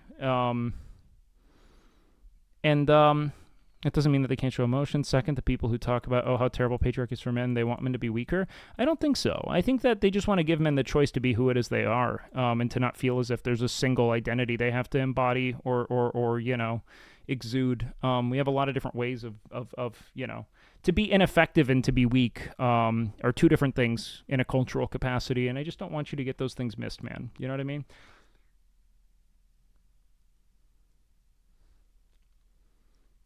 Do you not see any value in what Tate has said? I don't agree. No, I think that anything that he's said that does have value has been wholly misguided. Wait, did you mean Jordan Peterson? Huberman? Huberman's a super manosphere guy. I'm actually super not into him anymore.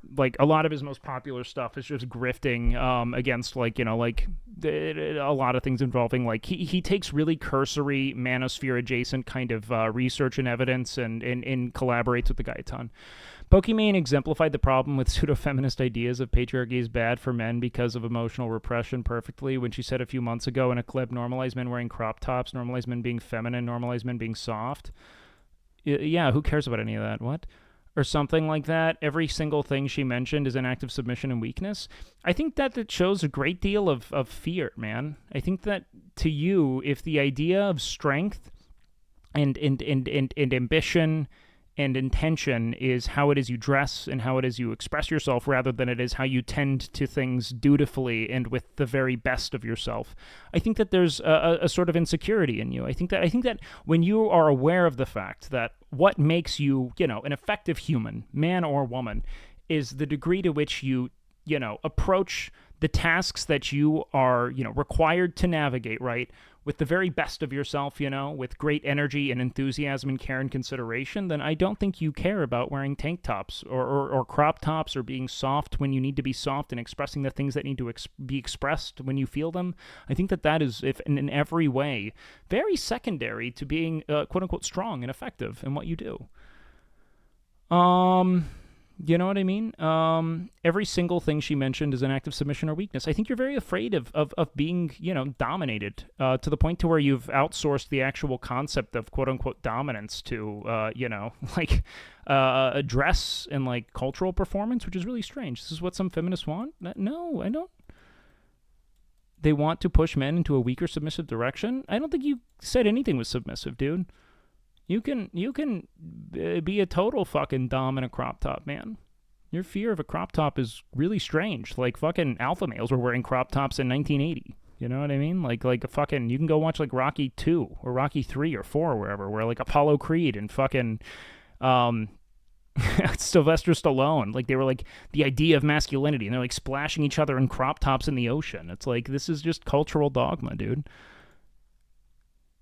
I don't know. I just don't know what you're saying, man. While claiming they were oppressed, you don't have to respond to it, but definitely read it. 100% accurate. And problem with this argument, and actually what feminists mean when they talk about this kind of stuff. No, man. I don't know what you're... Look, man. I just encourage you to talk with more women. I think that you're really off the deep end listening to a bunch of men doomer pill you about the fact that women want to turn you into some kind of submissive fucking puppet. Most women just want men who consider their experiences and want to, you know, give their best to them and not just be like, you're going to be good woman while I go make money. And that's all you want, right, is for me to make money. Make good money mean you happy. And, like, most people realize that that's just not true. It was a fiction that was kind of, you know, I think created in a time of extreme scarcity. And I think that, you know, now more than ever, I mean, you know, we have a lot of other cultural signifiers and methods of achieving fulfillment. And it's not just through, you know, climbing a corporate ladder and providing to your family, you know? How is Huberman Manosphere? He does so much work researching facts. For someone who does a lot of work researching facts, he promotes and pushes a lot of research that is wholly underdeveloped for clickbait. Wait, you said he tries to be scientific without portraying his own biases. He has said this himself. Of course he said it himself. I mean, like, Jordan Peterson would say the same. It's like, you know, these guys leverage their credibility to espouse a bunch of dumb shit. He's gotten further and further into the supplement market, trying to commodify things. I think it's problematic, man. Examples of that? I'd be happy to compile some stuff there for you. I'm just not really wanting to go all the way through it, but I'll send you some stuff that I've compiled in the past. I just don't have it on me right now. He does a lot of stuff, especially with like kind of like a semen retention, no-fap kind of dogma that I think is very adjacent to that. And his collaborations with guys like Peterson is a sign-off on them. I think that they share a ton of audiences. They're very comorbid. You mentioned supplements. His research is accurate? No. I mean, like, you having a single non-replicated small sample size study on one biometric going up through the input of something else and then representing it as fact and reason for something to be purchased is poor navigation of something. 100%. Using a lot of rat and mice studies, exactly. He's using his authority to sell you products that have very tenuous data. You know what I mean?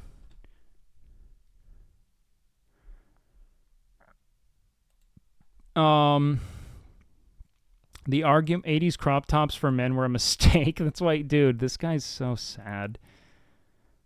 Let me make them subordinate and patting them on the back as they go into the slave cage. Oh, man. If you really think that women want that, I think you're really misguided, man. I think most women just want a dude who's going to listen to them and care a little bit and then, you know, still be who it is they are. Like, they want you to not feel like you're bound by these, like, shackles of, like, I can't wear a crop top because then I'm a gay, submissive puppy boy, you know? Like, they don't care. He explicitly states that it's rat mice studies. He always has that disclaimer. He wants you to think for yourself. He does, but he doesn't. Don't get me wrong, man. I'm telling you why it is I don't necessarily like it, is that I think that it's relatively pop science-y, a lot of clickbaity kind of... I think that he's used his expertise in brain imaging to make it seem as if he is an expert in all things human physiology and signs off on a bunch of products he has financial stake in. And that's where I'm kind of that's where I'm not super into him. I'm not saying don't listen to him. I'm not saying that the things he says aren't valid, but there's plenty of stuff that he has promoted that aren't necessarily valid. Okay, I'll be happy to Daxify. I'll try to compile some stuff later. He knows a lot about sleep, but leave it at that. I mean, it's not his expertise is literally in brain imaging. What are good dating advice sources? Probably women. Women are telling men what they want, and then men are trying to complicate it by being like, no, you don't ask a fish how to catch it, dude. You don't ask like it's some kind of fucking predatory, like, I'm trying to kill this woman thing. It's so weird. It's so weird.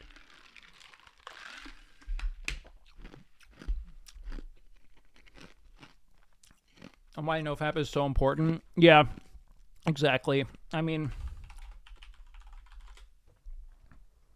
And there also isn't a lot of data suggesting there's any kind of legitimate, dopaminergic rewiring or concerns, even with pornography. The data's pretty tenuous. I think it can be problematic, but let's look up Andrew Huberman and see what's on here. How to understand and assess your mental health with Dr. Paul Conti. How risk-taking, innovation, artificial intelligence. All good stuff. He's got interesting talks. I just don't sign off on him because I think that he's one of the pop culture intellectuals who, has found a way to commodify a great deal of problematic work. Triple your testosterone naturally with these tricks. there's a very interesting relationship between success and maybe even Someone just fucking. We've been told this isn't even a Huberman video. Oh wait, I didn't spell his name right. That's why. That's a Clip Chimp channel. Well, yeah, no, dude, I'm not an idiot, Daxify. Jesus Christ. What do you think I do? I fucking check things and then I move back. Don't like fucking no. Fucking, I'm not an ass.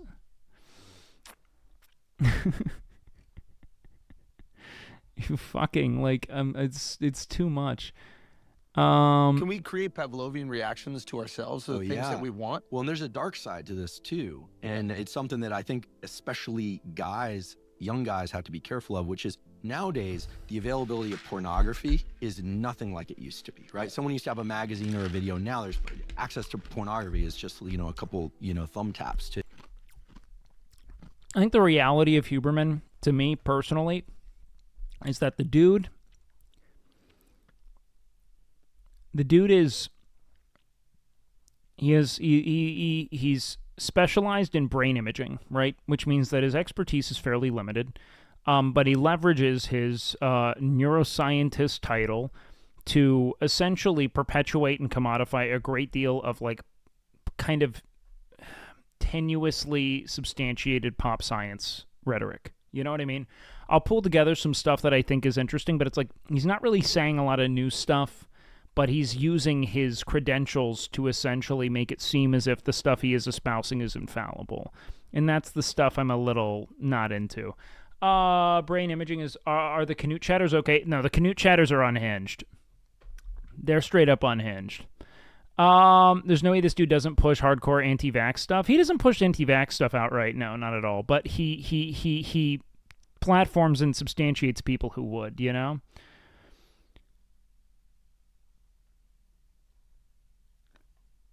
Yeah. The far right EU chatters are interesting.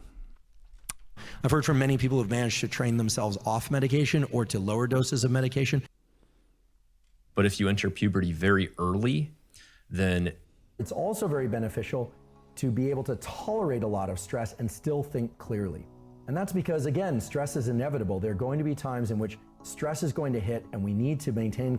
Like JP before people saw he was? Yes, exactly. ...clarity of thought in order to make good decisions, perform well on exams, say the right thing, not say the wrong thing, etc. There's a tool from physiology that allows us to do that. And this is a tool that you use not in the moments of stress, but away from stress, in which you can train up or enhance your stress threshold to become more gritty and resilient, to basically increase your mental toughness. It involves what's called cyclic hyperventilation.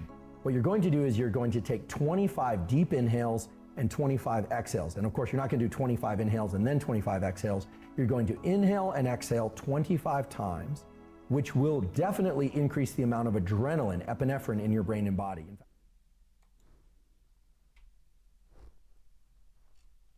You could very well do better on 6 than on 8. There are a few other things that turn out to be strong parameters for success in this domain. For instance, your entire life, waking or asleep, is broken up into these 90-minute ultradian cycles. If you look at ability to attend or do math problems or do any...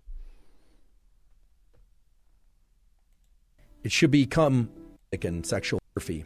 Not just the accessibility of pornography, but the intensity of pornography can negatively shape real-world romantic and sexual interactions. This is a serious concern. The discussion is happening now. The underlying neurobiological mechanisms you now understand. This isn't a Red Pill Clip Chimp channel. I need you to know that there is a very clear reason why Red Pill Clip Chimp channels love him. That is why these are important caveats to who it is watching him and who it is he's grifting to. You know what I mean? Like, let's take another dude who's similarly fucking kind of like pop culture scientist in a way, is kind of like Dr. K. Dr. K does not engender this kind of audience for very good reason. He doesn't grift to the bereft kind of, you know, oftentimes...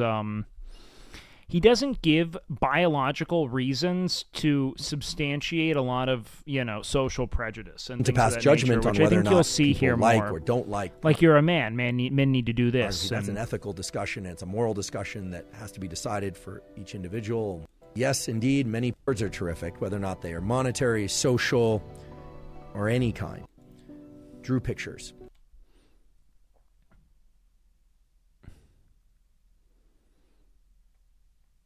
Fix your addiction in 1 hour. Okay, hold on.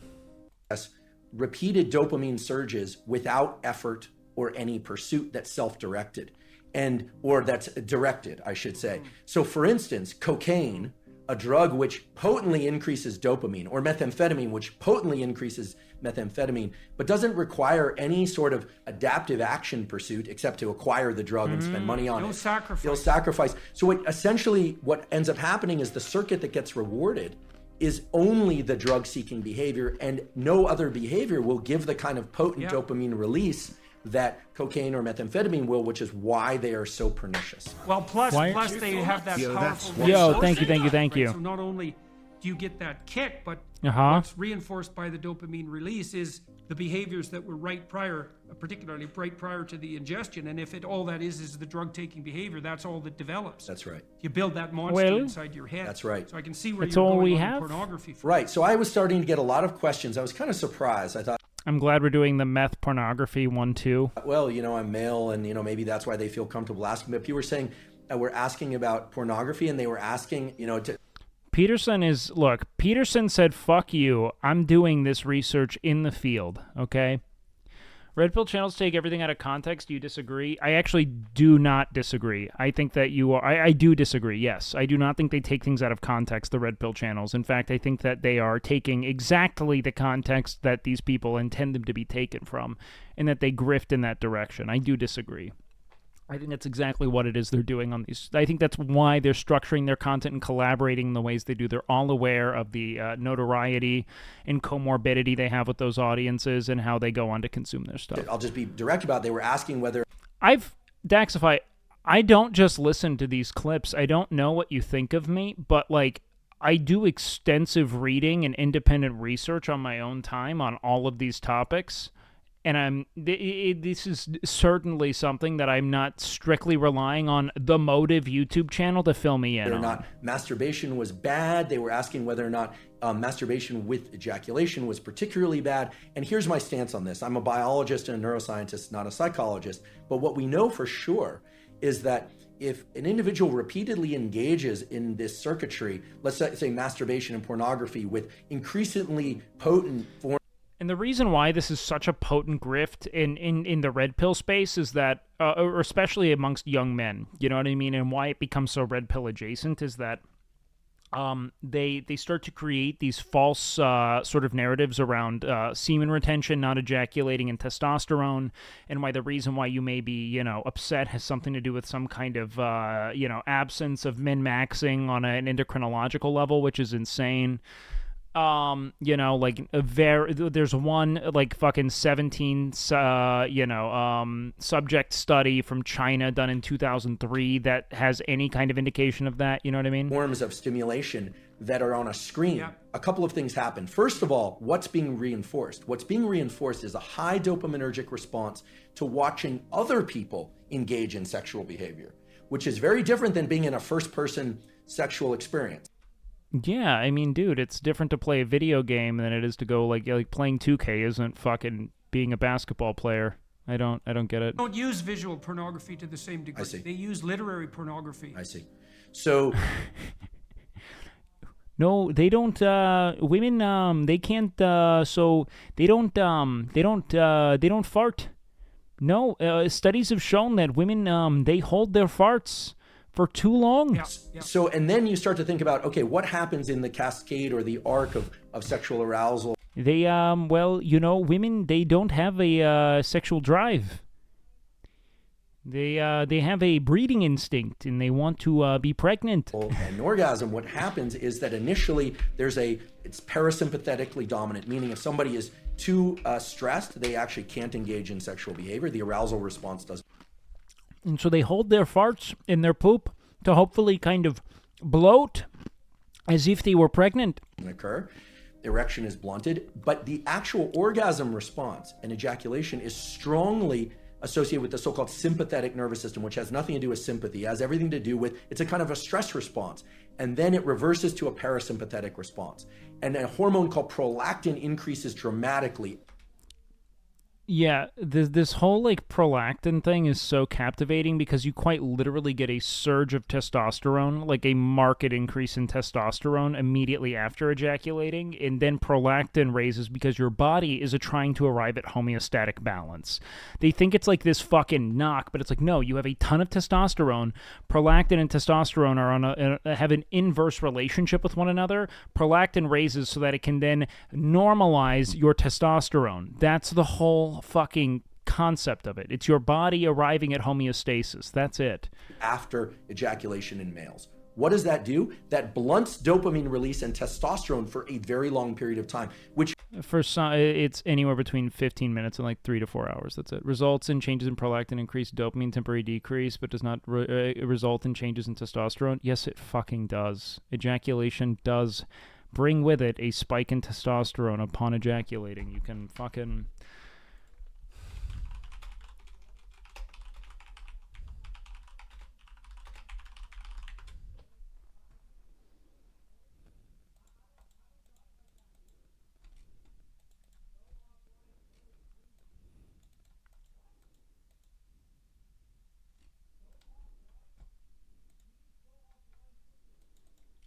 Okay, let's see.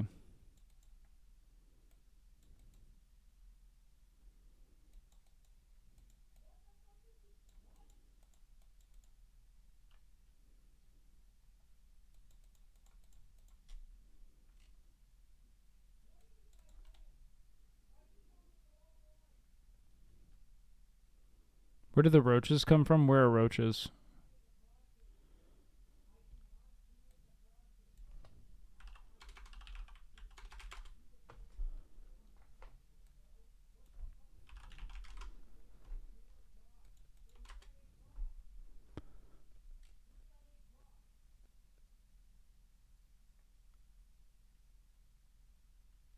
Let's see. I'm performing an experiment. I want to make sure I'm quoting everything correctly here.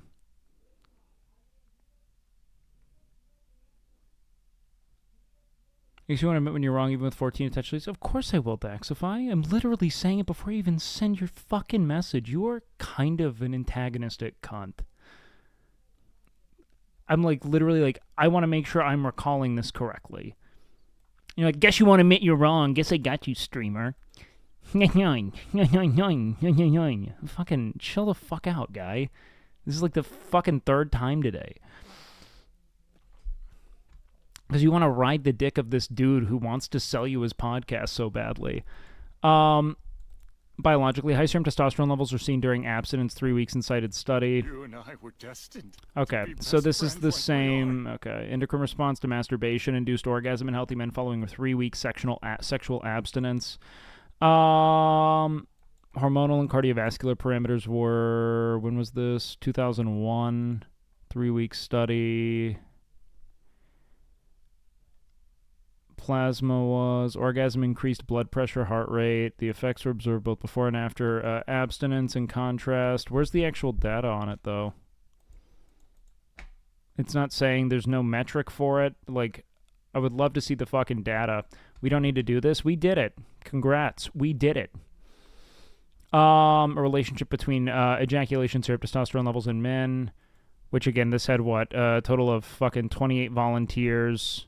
In a single study, a peak of serum testosterone at 145. I actually looked at the chart of this. It's like a sudden spike on day 7 and then goes down. Like something was wrong about that. 100%.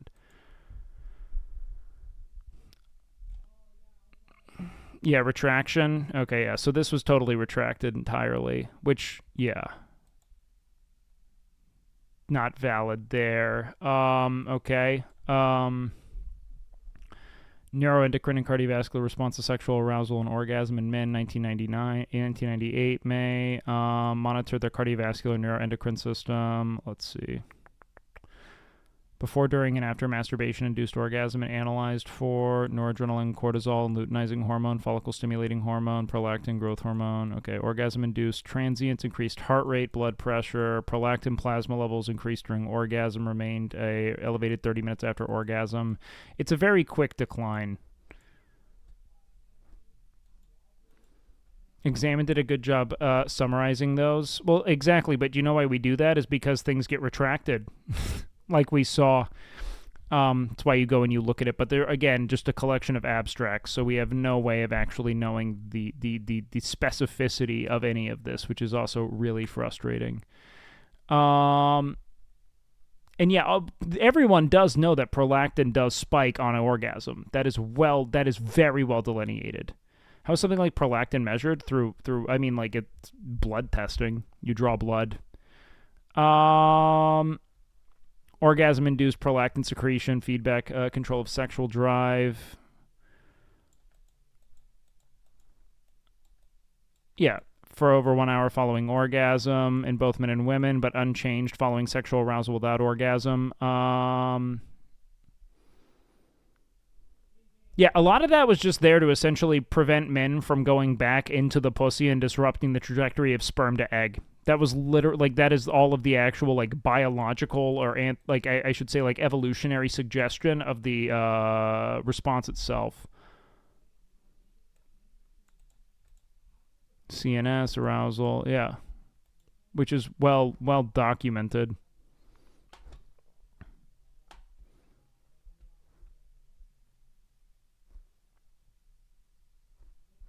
Post-nut clarity. It's not post-nut clarity. Post-nut clarity is shame. That's it. How does one get so invested in cum science? It's a bunch of dudes who think that their orgasm is ruining their life. That's it.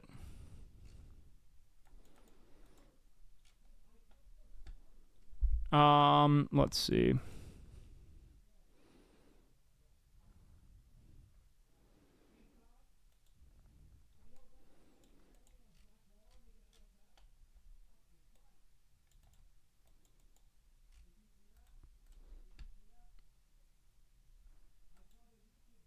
I'm not saying you do. I'm saying that that's a great reason why people are so problematically, bound to it. You know what I mean? Let's see. Typically, so through sex, not through orgasm, testosterone does seem to rise through arousal, which is interesting.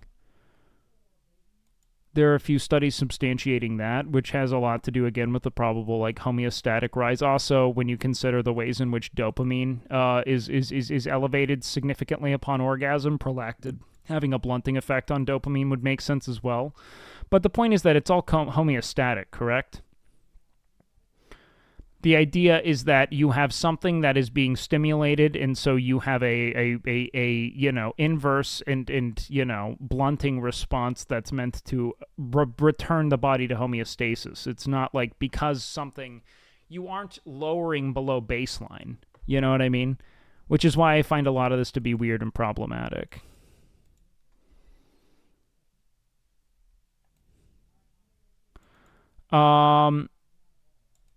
Yeah, we have a study from 93 that shows a clear serum increase in testosterone during sexual arousal, which would also cause a similar thing to occur there. Yo, what up, Tilted Feller? Welcome in, man.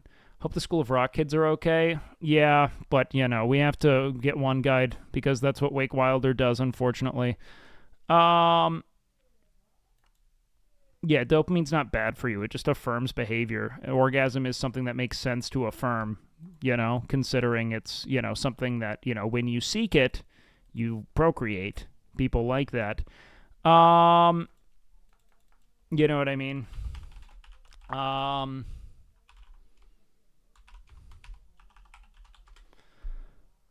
Let's see. Let's see. Where's this bit I have? Thank you so much. Best of friends. Yo, thank you so much for the fucking sub. Slow Juicy, I appreciate that.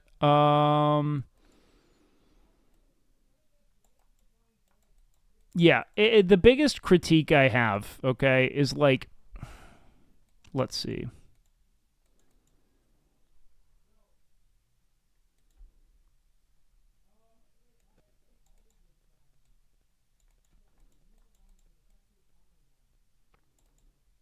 All right. I want to fucking pull together everything I have right now for this guy because I'm getting one guide and I don't know how to fucking move on. Because there's a lot of really good shit here.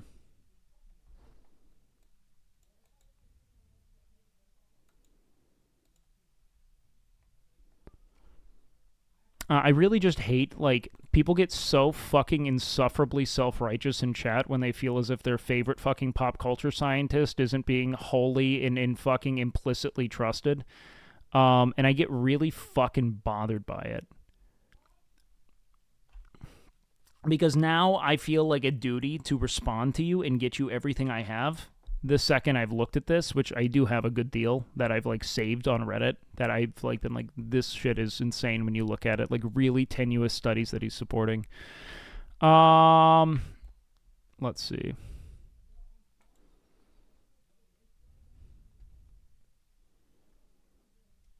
But now I'm, like, reading off stream, being like, this one would be good, this one would be good.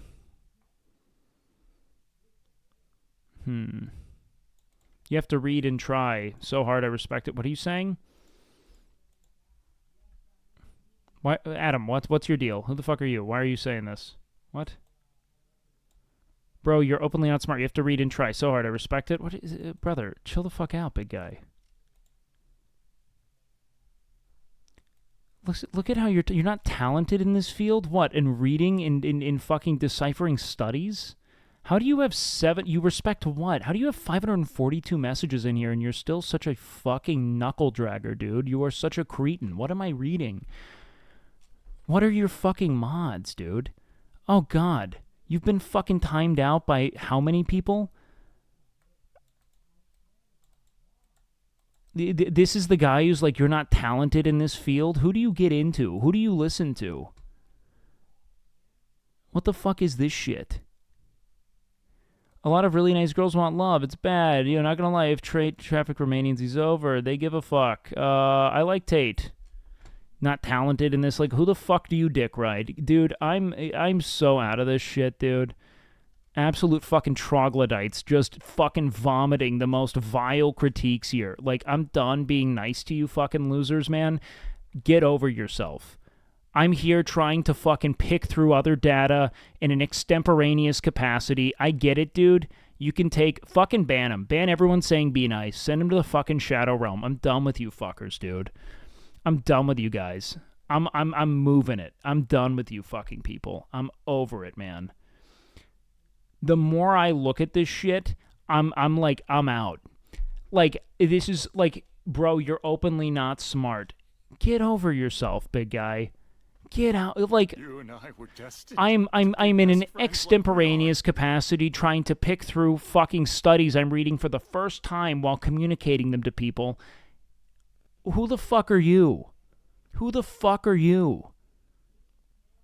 Legitimately, man. It's one of those things that, like, I don't think that I'm fucking God's gift to academia, but the criticism is so insufferable. You get it so frequently. I swear to God, if you use any multisyllabic word, people think that you think you are God's gift to thought, and I'm losing my fucking mind with you people who just through this fucking shroud of insecurity that you think you cloak yourself in with criticism. It's insane, dude. I've yet to see it.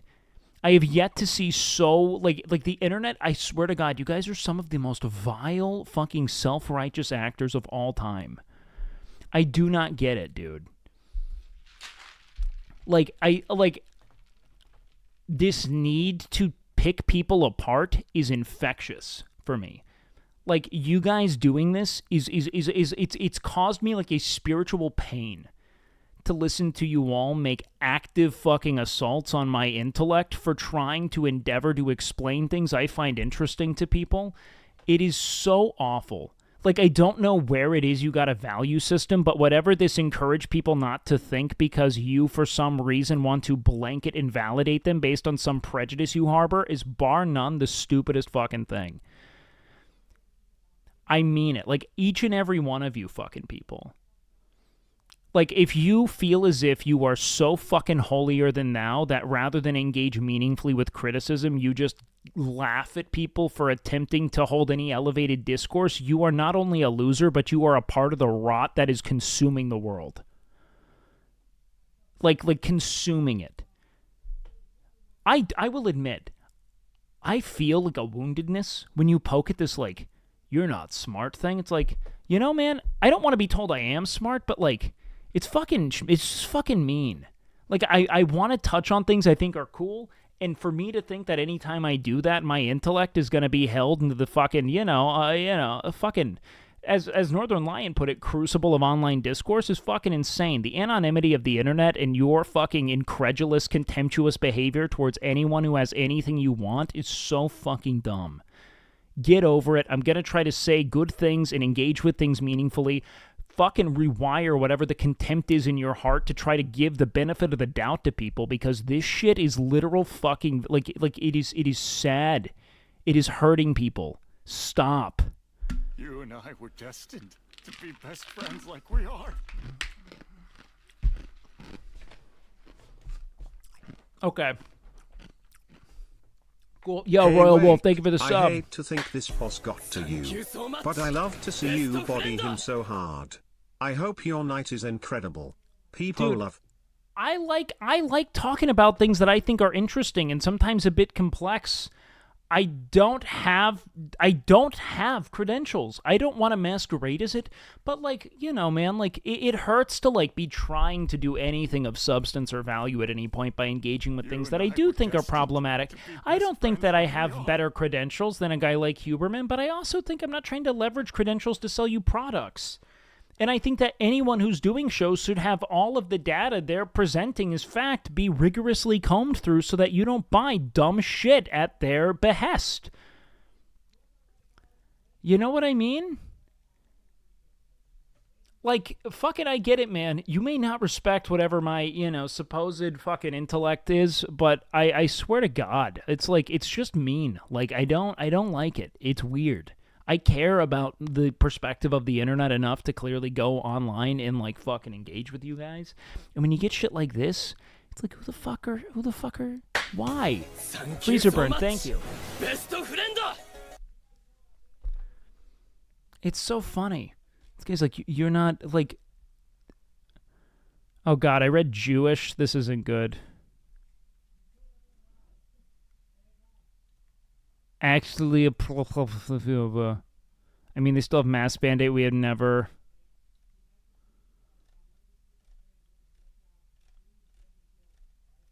The fuck?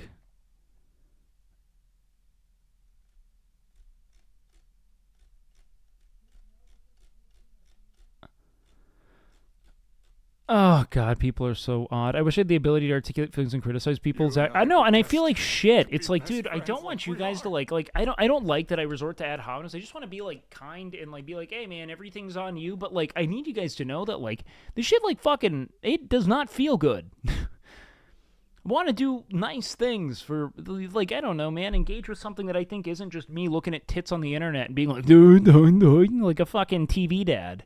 You know? Like, fucking shit, man.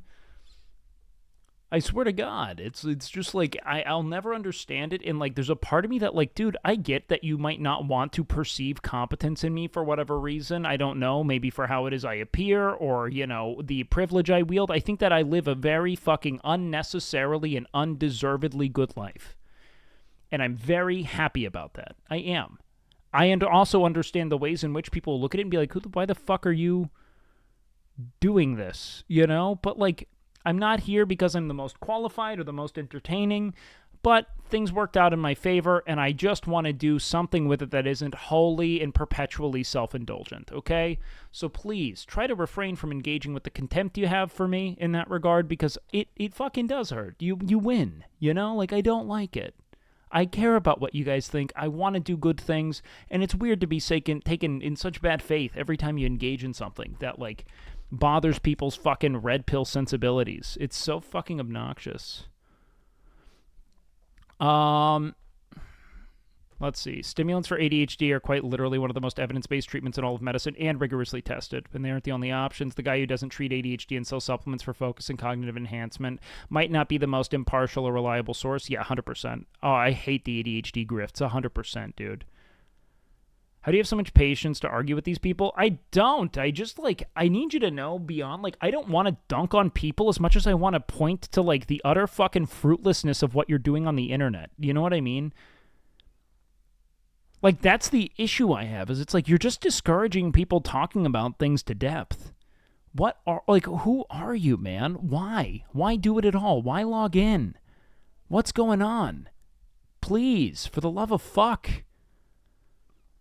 Like, I don't know. The problem is, like, I want to believe people's criticism of me. Like, you know what I mean? Like, I'm very receptive to criticism. I don't have a very, like...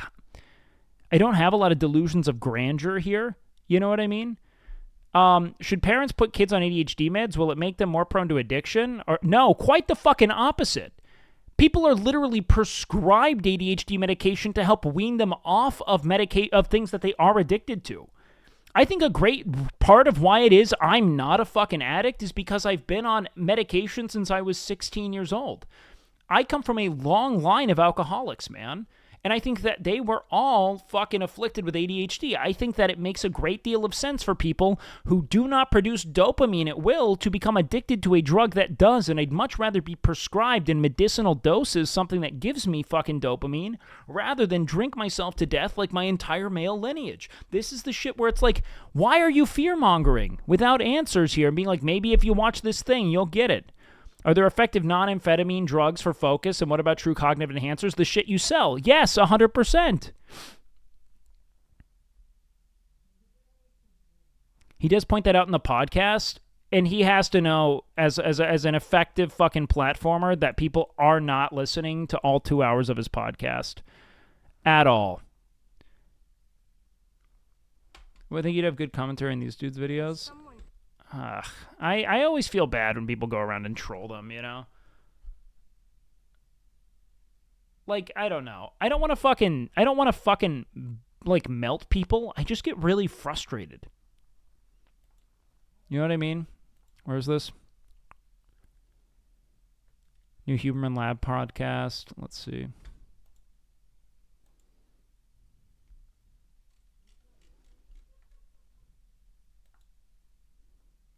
He's got a good journal. That's nice. It's like a little moleskin. I like those.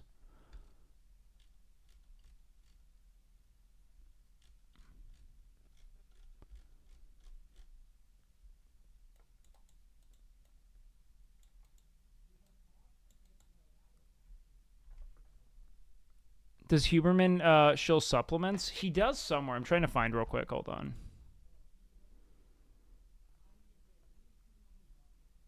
Oh. Momentous plus Huberman Lab. Optimized Health. Suite of supplements that optimize health and shop our collection. Okay. So he's stamped here. Completes focus and cognition bundle.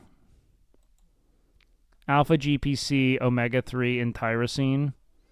Really tenuous studies substantiating them, but yes.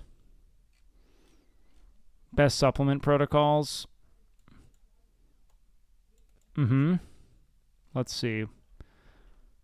What does he recommend here?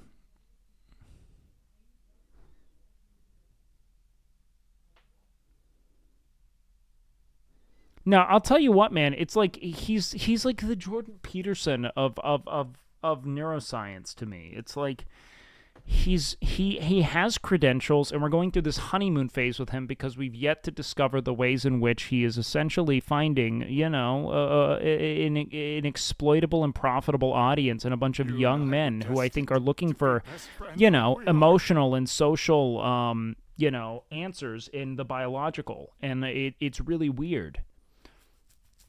Also, wait, how much was this shit?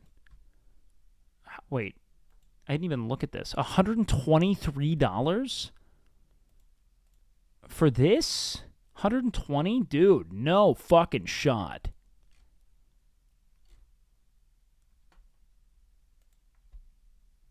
I have, like, fucking tyrosine. I've tried it before. This shit cost me nothing. Omega-3, super cheap. One time 145? Bro.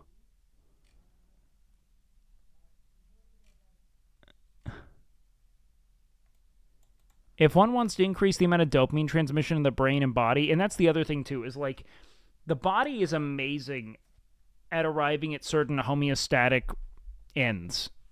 It would all go to... Where do you think young men should go to for advice in growing up as a male? What do you mean in growing up as a male, dude? Like, what do you mean by that? So he's sponsored by something healthy? No, he owns it. What do you mean? He just owns it. He owns this. And he's... Dude, how do you not see the difference between me as, like... Let's say I were fucking trying to sell some kind of, like, gamer subs thing, right? Me being like, this is a caffeinated drink that you can buy if you're looking for a caffeinated drink. It's one thing, right? But for him to go... Are ADHD medications effective, or do they make you more prone to addiction? More on this at 10. By the way, looking for alternatives? Here's my fucking 5-time upcharged fucking bundle on how to cure your ADHD with fucking mineral water and crystals and oil. He's a fucking... That's a grift. It is you leveraging your supposed expertise to invalidate traditional treatments to sell secondary or you know, alternative treatments. I know that's not what he says. I'm making jokes, Daxify. The point is that when you occupy a position... How do you think podcasts are financed? Oh, you dingbat. How much production do you think goes into a fucking podcast? You know how it's financed? It's financed by you getting sponsors and doing ad reads. Sherry's Berries and shit like that. Fucking, like... You don't have to start your own fucking company that sells... It's part of why I never fucking shilled any kind of fitness stuff after Camp Canute, dude. I didn't fucking take... I wasn't sitting here fucking going over why all the ways people are doing things are wrong. This is how you do it right. Come buy my products. Because taking your expertise and using it to, without good reason, invalidate effective traditional medicine is a problematic grift. Like, that's what it is.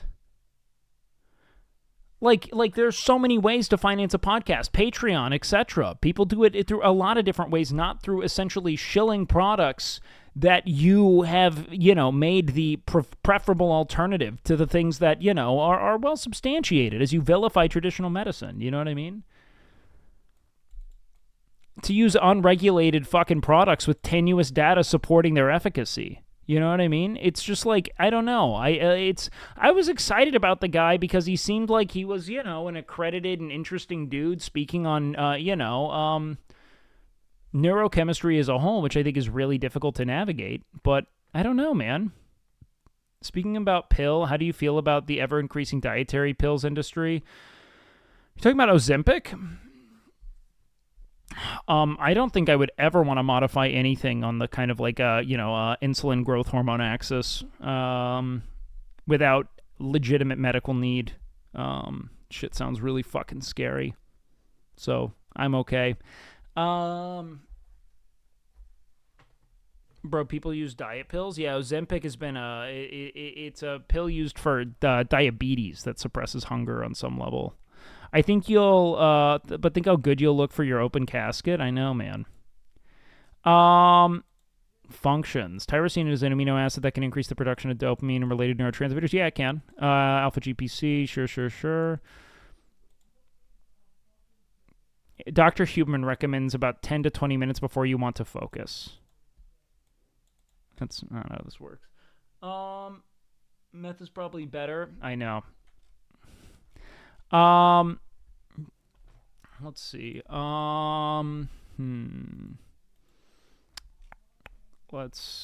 Where does he have resources here? Books, other resources. Okay, let's see. Where are his impulsivity, dopaminergic system, dexamphetamine? I'm looking for the cognitive enhancement effects of stimulants. Let's see. Does he talk about alternatives here?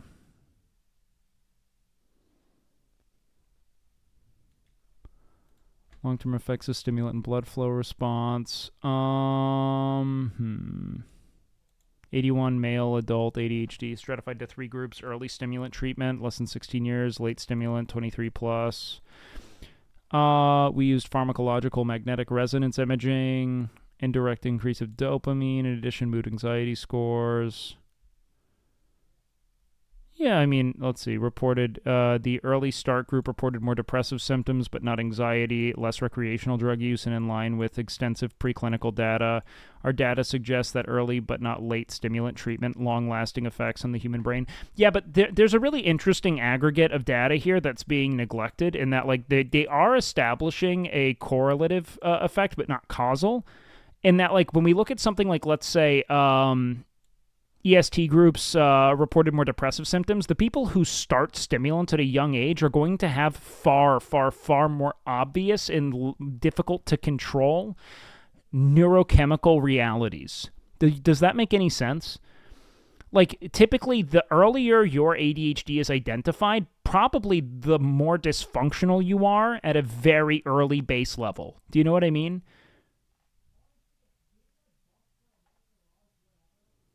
I'm talking about Ozempic as a... Yeah, so, like, I don't know, man. When we look at this shit, I just don't see that as being, like, yes, this is one way to present data, but you have 81 people showing that they had more depressive symptoms at an early age, but not anxiety. If they started... Like, do you know what I mean? It's like stuff like this, I think it's interesting. It's like... He rides a line that makes him really difficult to trust because he's pumping out content despite the fact that there isn't really new data to pump out content around. It's why I never wanted to grift in this direction. I never wanted to create content, is because it requires you to take really tenuous, poorly substantiated studies and present them to a young, impressionable, and oftentimes kind of broken audience, new possible, treatments for their fucked upness. You know what I mean? And so you're taking this, like, why would he be trying to speak on, like, what's wrong with ADHD medication in the event that he didn't have a vested interest in it? You know what I mean? It's like, it saved so many lives. It saved my life, dude. My life was a fucking shambles when I was 16. Do you know what I mean? I've been on medication safely with no ill effects on my cardiovascular system. I've been in great heart health. I get checked every 3 months. You know what I mean? I'm depressed because my life is difficult, not because I'm on ADHD medication. I was far more depressive without that medication when I was younger. You know what I mean? But I probably would test on because I got a medication earlier because my life was far more difficult to navigate. You know what I mean? So, like, when we start looking at guys like Huberman, the thing that's really challenging to me is that he'll take whatever he can get and substantiate it within his, because, like, yes, these will be peer-reviewed studies. He'll look at it, and maybe he says, do your own research and stuff, but, like, you have to know you're doing the research for them. You can say, I don't have a full understanding of this. Make sure you read through things. These are my studies, etc. Of course they do that. But the problem is that it's a lot of young people looking for anything that they can get their hands on to help, And so that's why I'm kind of standoffish in relationship to this guy, is that, like, it feels as if the grift orbits around, I know these people need something. I know I need to provide them something, and there's not a lot of new shit to actually operate on because the actual answers are boring, well-substantiated, par-the-course medicine that you can get from most general practitioners. But he is leveraging I'm a neuroscientist from Stanford to essentially present a bunch of really fucking kind of poorly substantiated kind of like copium stuff, which is why he does guest series with other experts now, because he mainly compiles new research when it comes out. He's not trying to mislead anyone. Daxify, regardless of whether or not he's not trying to mislead you, I think that he's going to report on all the new things and that his audience will be misled by it because that's what they're there for. They're there to find a new remedy for their problem. You know what I mean? I think that's the real issue I have with it. It's like I don't see him as a villain. I see him as an opportunist. And I think that he finds people who are bereft and in need of some kind of guidance or help, and then he feeds them a bunch of, we have this new thing that you can buy on Amazon that'll change your life kind of thing. You know what I mean? I think that that's kind of the premise of it. And I think that he's more competent than a lot of commentators, okay? I don't think he's fully in Peterson territory, but I think his willingness to collaborate with him in the ways that he's collaborated with him would suggest that. And what about people who are interested in new and exciting research? And exactly, but Daxify, that's one thing. That's one thing. The thing is that you see the Red Pill Clip Chimp channels, right? That orbit around him, that obsess over it. It's that he's touching on people who are bereft, man, who lack hope. They don't have anything, like, that's why it's so effective, you know?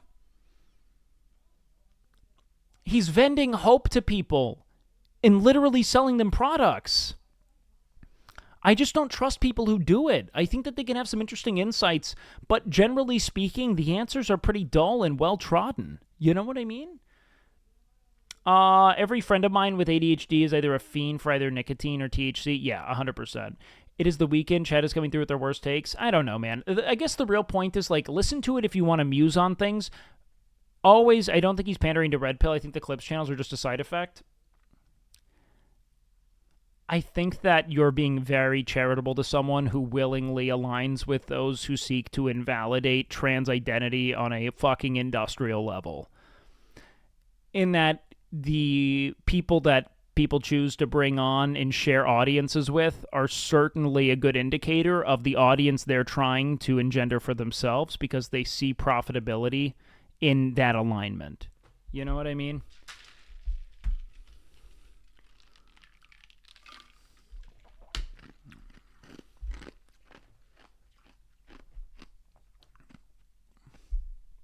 Look, don't buy shit from him. Listen to his podcast if you like it.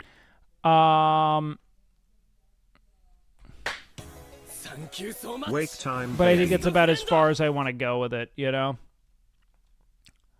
Hold on, what did I get? Yo, thank you for the sub, man. I appreciate that. Thank you. Thank the Lord Jesus Christ. Jujutsu Kaisen, no, I'm going to wait for the season to finish. Is it good? I don't know. I almost followed accidentally in my phone few. Yeah, Jesus. I used to be able to drink energy drinks and sleep at night. Now I have a Monster and shake like my grandma. You probably resensitized to it. Yeah, I don't know, man. I understand that you want to be charitable to the guy. I don't think he's the fucking worst of the worst. I just am not intrinsically trusting of anyone who's selling supplements to people while leveraging their, supposed expertise to at least cast doubt or judgment on mainstream treatments. I think that a lot of traditional medicine is, it saved my life. It saved the life of many people I know. And that, I've watched a lot of people grift to individuals who are looking for alternatives and hope. I've watched it kill people I love, my mother included. I'm just not a big fan of it, and I cast them in the same kind of light at present. I just am not. I think that it is incredibly disingenuous. I think that, generally speaking, it's not as if he's taking totally uncredible data, but he's taking things that are tenuous at best and using his credibility to give it more leverage or life or momentum than it has. Is that fair to say? Like, his credibility, when he speaks on things that are fundamentally uncredible or tenuously proven, then gives credibility to that thing. Is that fair to say? In that, like, I don't think he's particularly careful in that regard. Let me refresh that. You can't apply a sample to a population. Are you saying with data? Sure. Yeah, I don't think he's selling proprietary blend stuff. You know what I mean? Is historically credulous to unsubstantiated data and claims. And look, this is a lot more of an issue I have with Twitch as a whole, or not Twitch. What the fuck am I saying?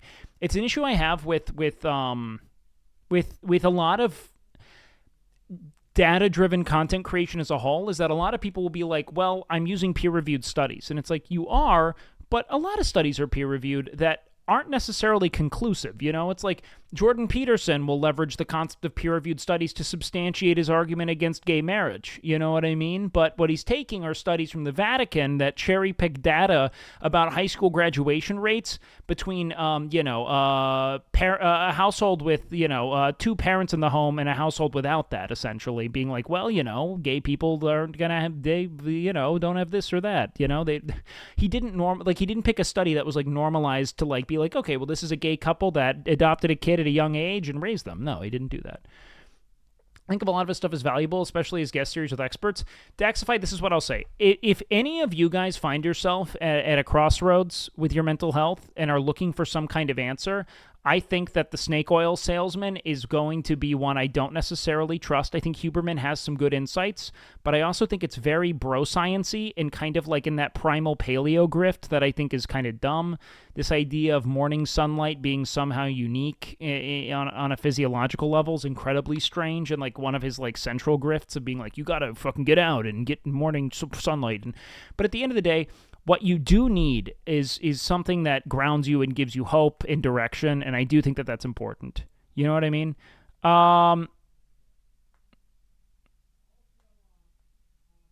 So, I don't know, man. Perineum sunning, shit like that. Yeah, exactly.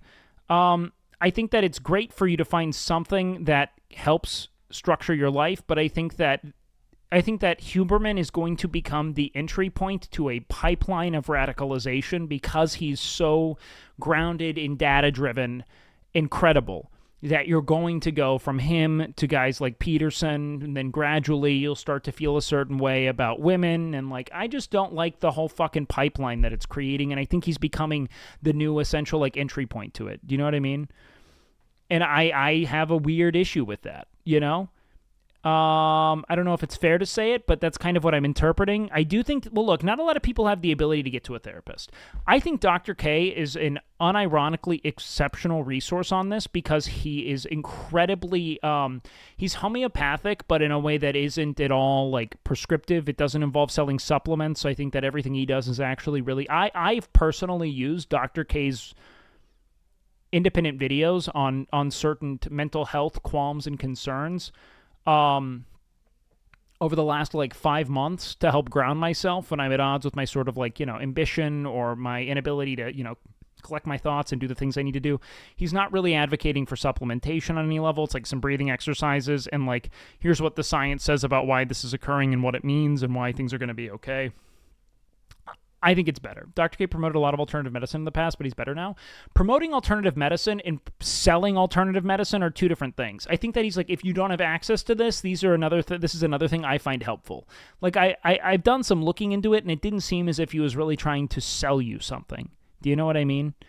I'm okay with someone like, if he was like, these are some things that could be helpful, that's one thing. But the second you have any vested interest in that, I no longer trust it. We have so many vendors and retailers already. Do you know what I mean? Dr. K sells online programs. Yes, it's to have a cheaper kind of into life coaching. And yes, he does sell that 100%. But he's selling his, you know, counseling essentially, which I think is okay. He does have a coaching service that he constantly promotes. Does that make him less credible? I'd have to take it, to be honest with you, man. I'm generally I think that his videos stand alone is really interesting in diagnoses of issues that are going on with individuals that aren't trying to, like, you know, muddy the waters with kind of like neuroscientific dogma and jargon that people, it just seems very intentional to like leverage a rhetoric that people probably don't have an into to give yourself credibility.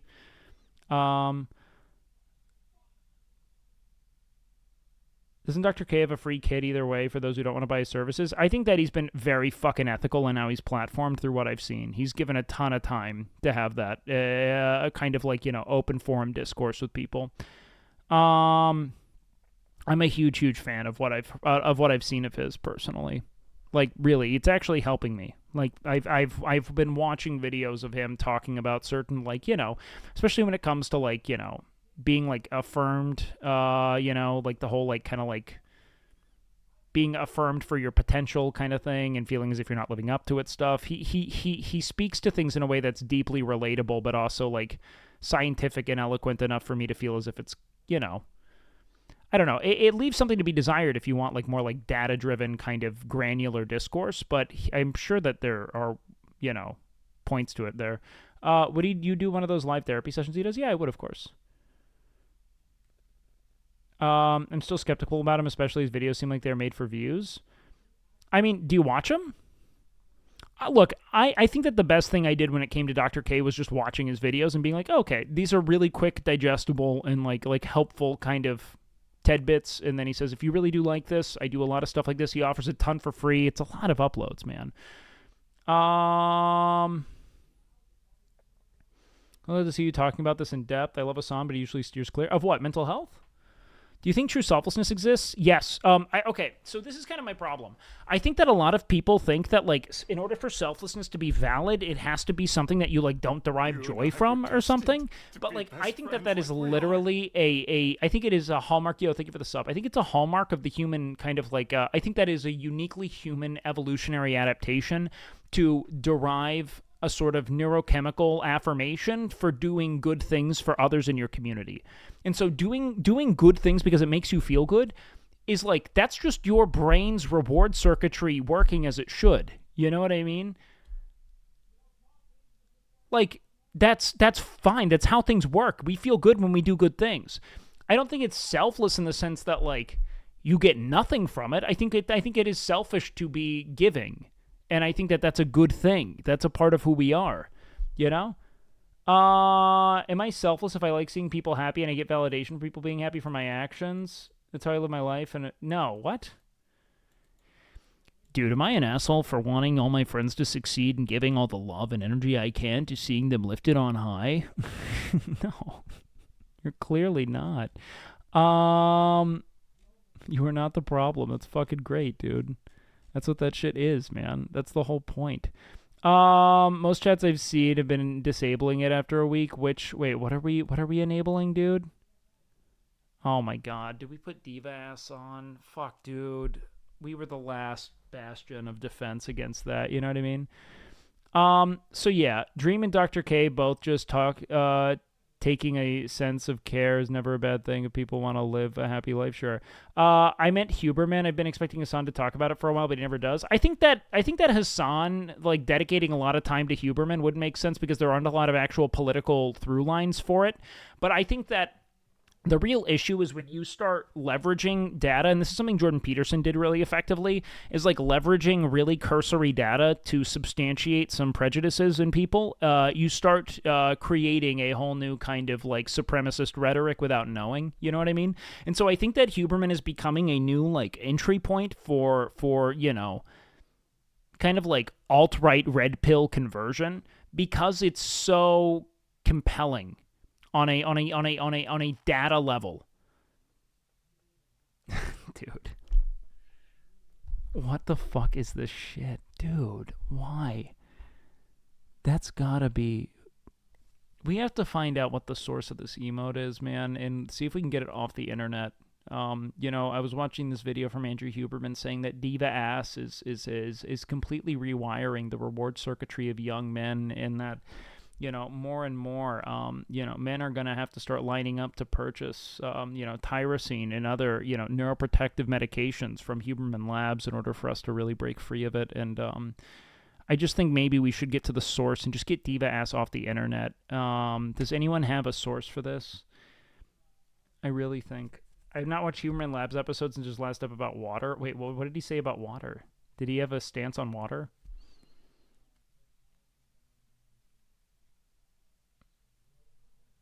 He says don't drink it, based. You have to be drinking a true, balanced, homeostatic water, you know? Maybe Huberman water.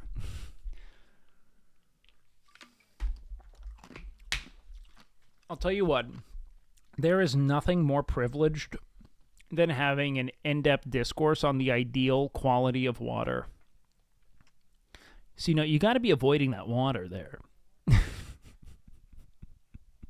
See, that's not... The pH isn't... No. See, what's going to happen is, and we see this in mice, they start to get just perpetual soft cock, is what we call it medically. Their cocks are soft. And we see that, you know, regardless of the stimuli we give them, if the pH of the water is beneath 8, you know, and we start getting into something that's even remotely acidic, I mean, we have an epidemic of limp penises. And so this is the way. WakeWilder's chat, dude. What's funny is, like, you know what's insane? is that on some level you'd think that like the chat reflects the streamer, but right now my chat just reflects Hraf. I don't mean that like my chat's attitudes I think reflect me pretty well, but the emote culture is just Hraf. It's just Hraf like having fun while I talk. That's it. Nothing else. We should only be drinking Bang Energy. Dude, you want to know about a real fucking scumbag? Look at Bang Jack. That dude was such a fucking weirdo. Just stacking his fucking booths with these weird 18-year-old models. Fucking like 48 with just all this fucking... So what happened was with Bang, right? They used a bunch of pseudoscience to market a product to fitness using words like super creatine and things like that just don't exist. It's just not creatine. Like, there's nothing in there. It's all fucking dumb. Why is Celsius so good? Is it legal? Fahrenheit's better. All right, what's this video we got sent? Why do we have a 10-minute video of Will Neff? Reminds me of this. Oh, Prime? Careful handling. Well, yeah, Prime is like, isn't it like potassium enriched or something? It's like, so there is an electrolyte that it leverages that literally creates an anti-hydration effect because it is encouraging the purging of water and the flushing of water more than it does the storage of it. So, like, in order for you to really make use of things like potassium and, what's another one I'm thinking of right now? Fuck. It's another one that's, fuck. I'm missing it. Magnesium, right? Which are both great for like flushing water subcutaneously and intramuscularly. You need stuff like sodium to hold the water in the muscle. Like, it's essential, right? And so it's a balance of electrolytes. You can't just pump one of them and expect things to be good. So you're going to start pissing. You see the way he warned me? And you can market it as being a hydration product. Because, you know, it fucking kind of is. It's $10. This is okay? That guy should have been wearing a black and white You actually want a 1-to-3 ratio sodium to potassium? Yeah, I've heard something similar. $10 per bottle? Wait, what? Because he's robbing us. No way. What? Workout. Very important. Where? Being just... Dude, 5 milligrams? What a fucking moron. I never looked at that. That's horrid. 5 milligrams. Then if we look over here at Powerade, we can see sodium at 168 milligrams. No! So this one's got a lot more sodium, which is one of the key players we need to keep an eye on in hydration. Now, potassium... No, it's not a fuck up. It is, but like it's them trying to create. So this is the thing. What do all sports drinks have in common? Right out of the jump. They're high in sodium. Why? Because it's effective. Gatorade, for all the shit it gets, original powdered Gatorade, legitimate great fucking product. It is the perfect sports drink. It is the perfect balance of water to carbohydrate to essentially allow for like fluid assimilation of carbohydrates into muscles. It's a great product. It really is. Really good.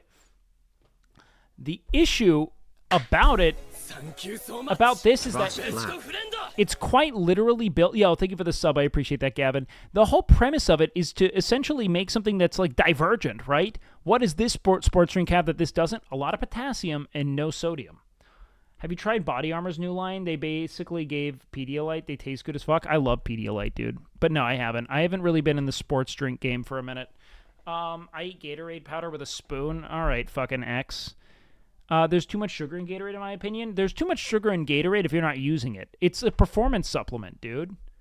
It's a literal performance supplement. Like, stop using performance supplements to, like, hang out at home and drink. Like you sitting there and just, like, chugging a sweet drink makes no sense.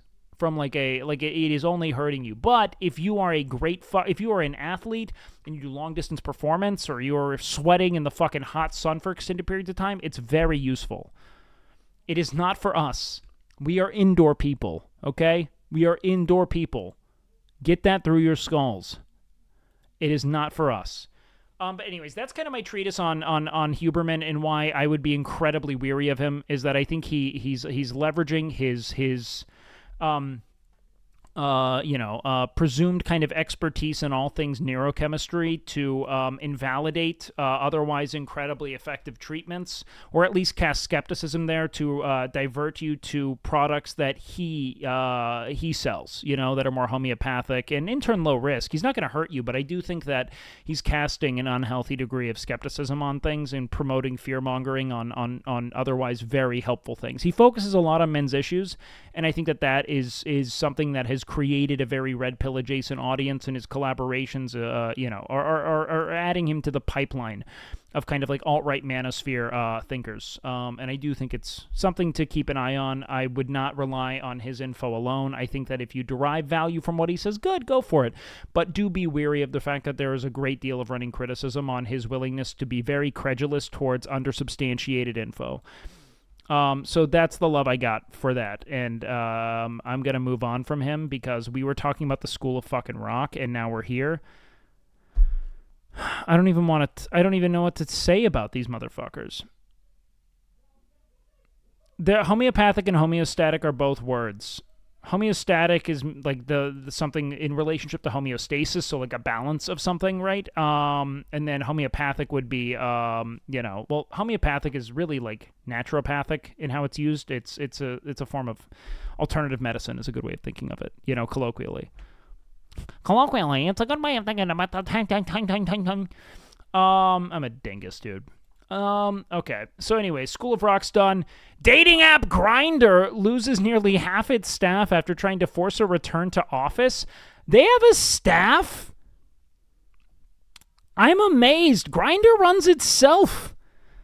You know what's so nuts about Grindr is that they will give you and I get it because I think that it is a protective thing, right? Like it literally will give you a by the foot distance of like where the next closest blowjob is. It is insane, like to the foot. Like I have a gay friend. I don't know if you know this. I have one singular gay friend. No, I've got a few gay friends, but they all use Grindr. Many people do.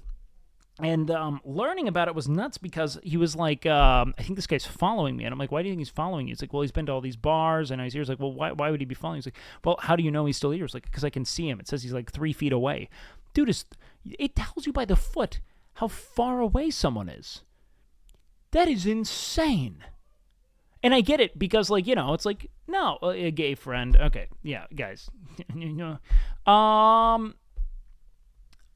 It isn't. I think that it is more dangerous. Okay, for everyone who's saying it's dangerous, this is likely why it exists. If I were to use my, two-head on this, is that it is to stop people from risking going up to people who are not down and being maybe assaulted or fucking, otherwise chastised, alienated, to prevent essential like conflict, right? Because like there is nothing more violent than a fragile closeted man being come onto by someone he wants to have sex with. That guy's gonna lose it. That guy's gonna go off the fucking deep end. That's not a good thing, It's an interesting perspective. Doesn't sound wrong. No, I don't think so. And then by the foot how far away someone is. Cock by the foot. So this isn't. I'm just amazed they have an office staff, dude. Approximately 80 of Grindr's 178 workers were forced to leave as of August 31st. Because, it seems like it runs itself. You know what I mean? TWA also said the return to work policy was retaliatory, and in response to a union drive at the company. Yo, based!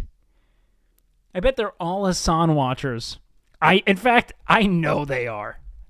I have never been more sure. Look, I'll tell you what. My very brief flirtation with this audience as a whole has told me that most of the gay men of America are Hassan Abi viewers. Okay?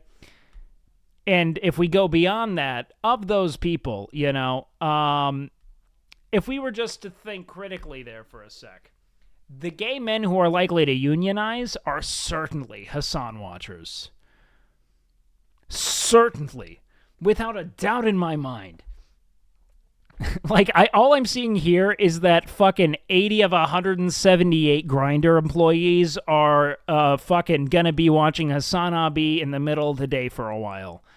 Unionized Grindr employees scream Hassan Abi Ed? Kind of, yeah. I believe so. Ban me back in the GTA days. RIP. Sucks. So, you know, if we see a spike in Hassan viewership, this is why. CWA also said the return to work policy was retaliatory. That's crazy, man.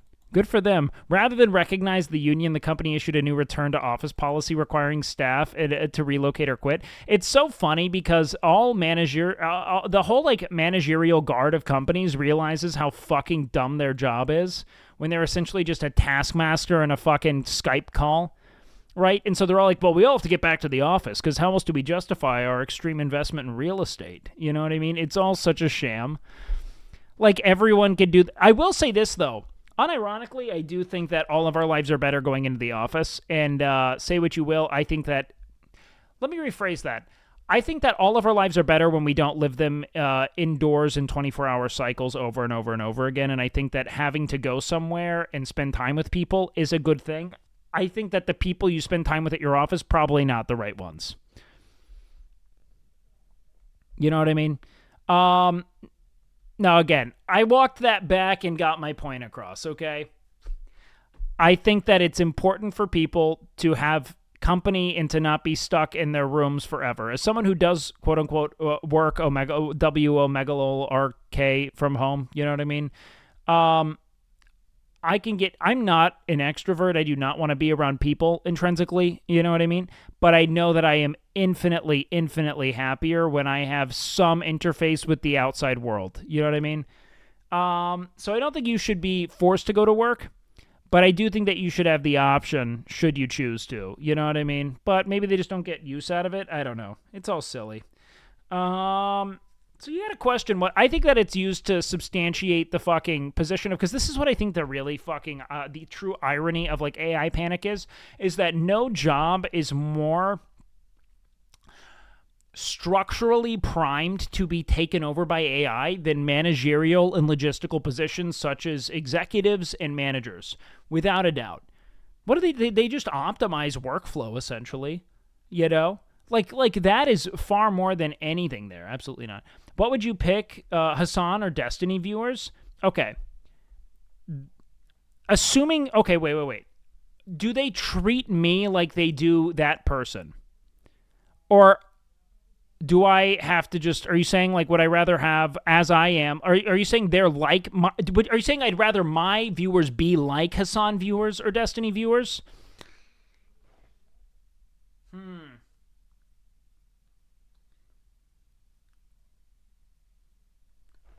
Okay, wait. So, do you just mean in, like, their relationship to me, or do you mean, like, says the N-word in private kind of thing, you know? Gay son or thought daughter.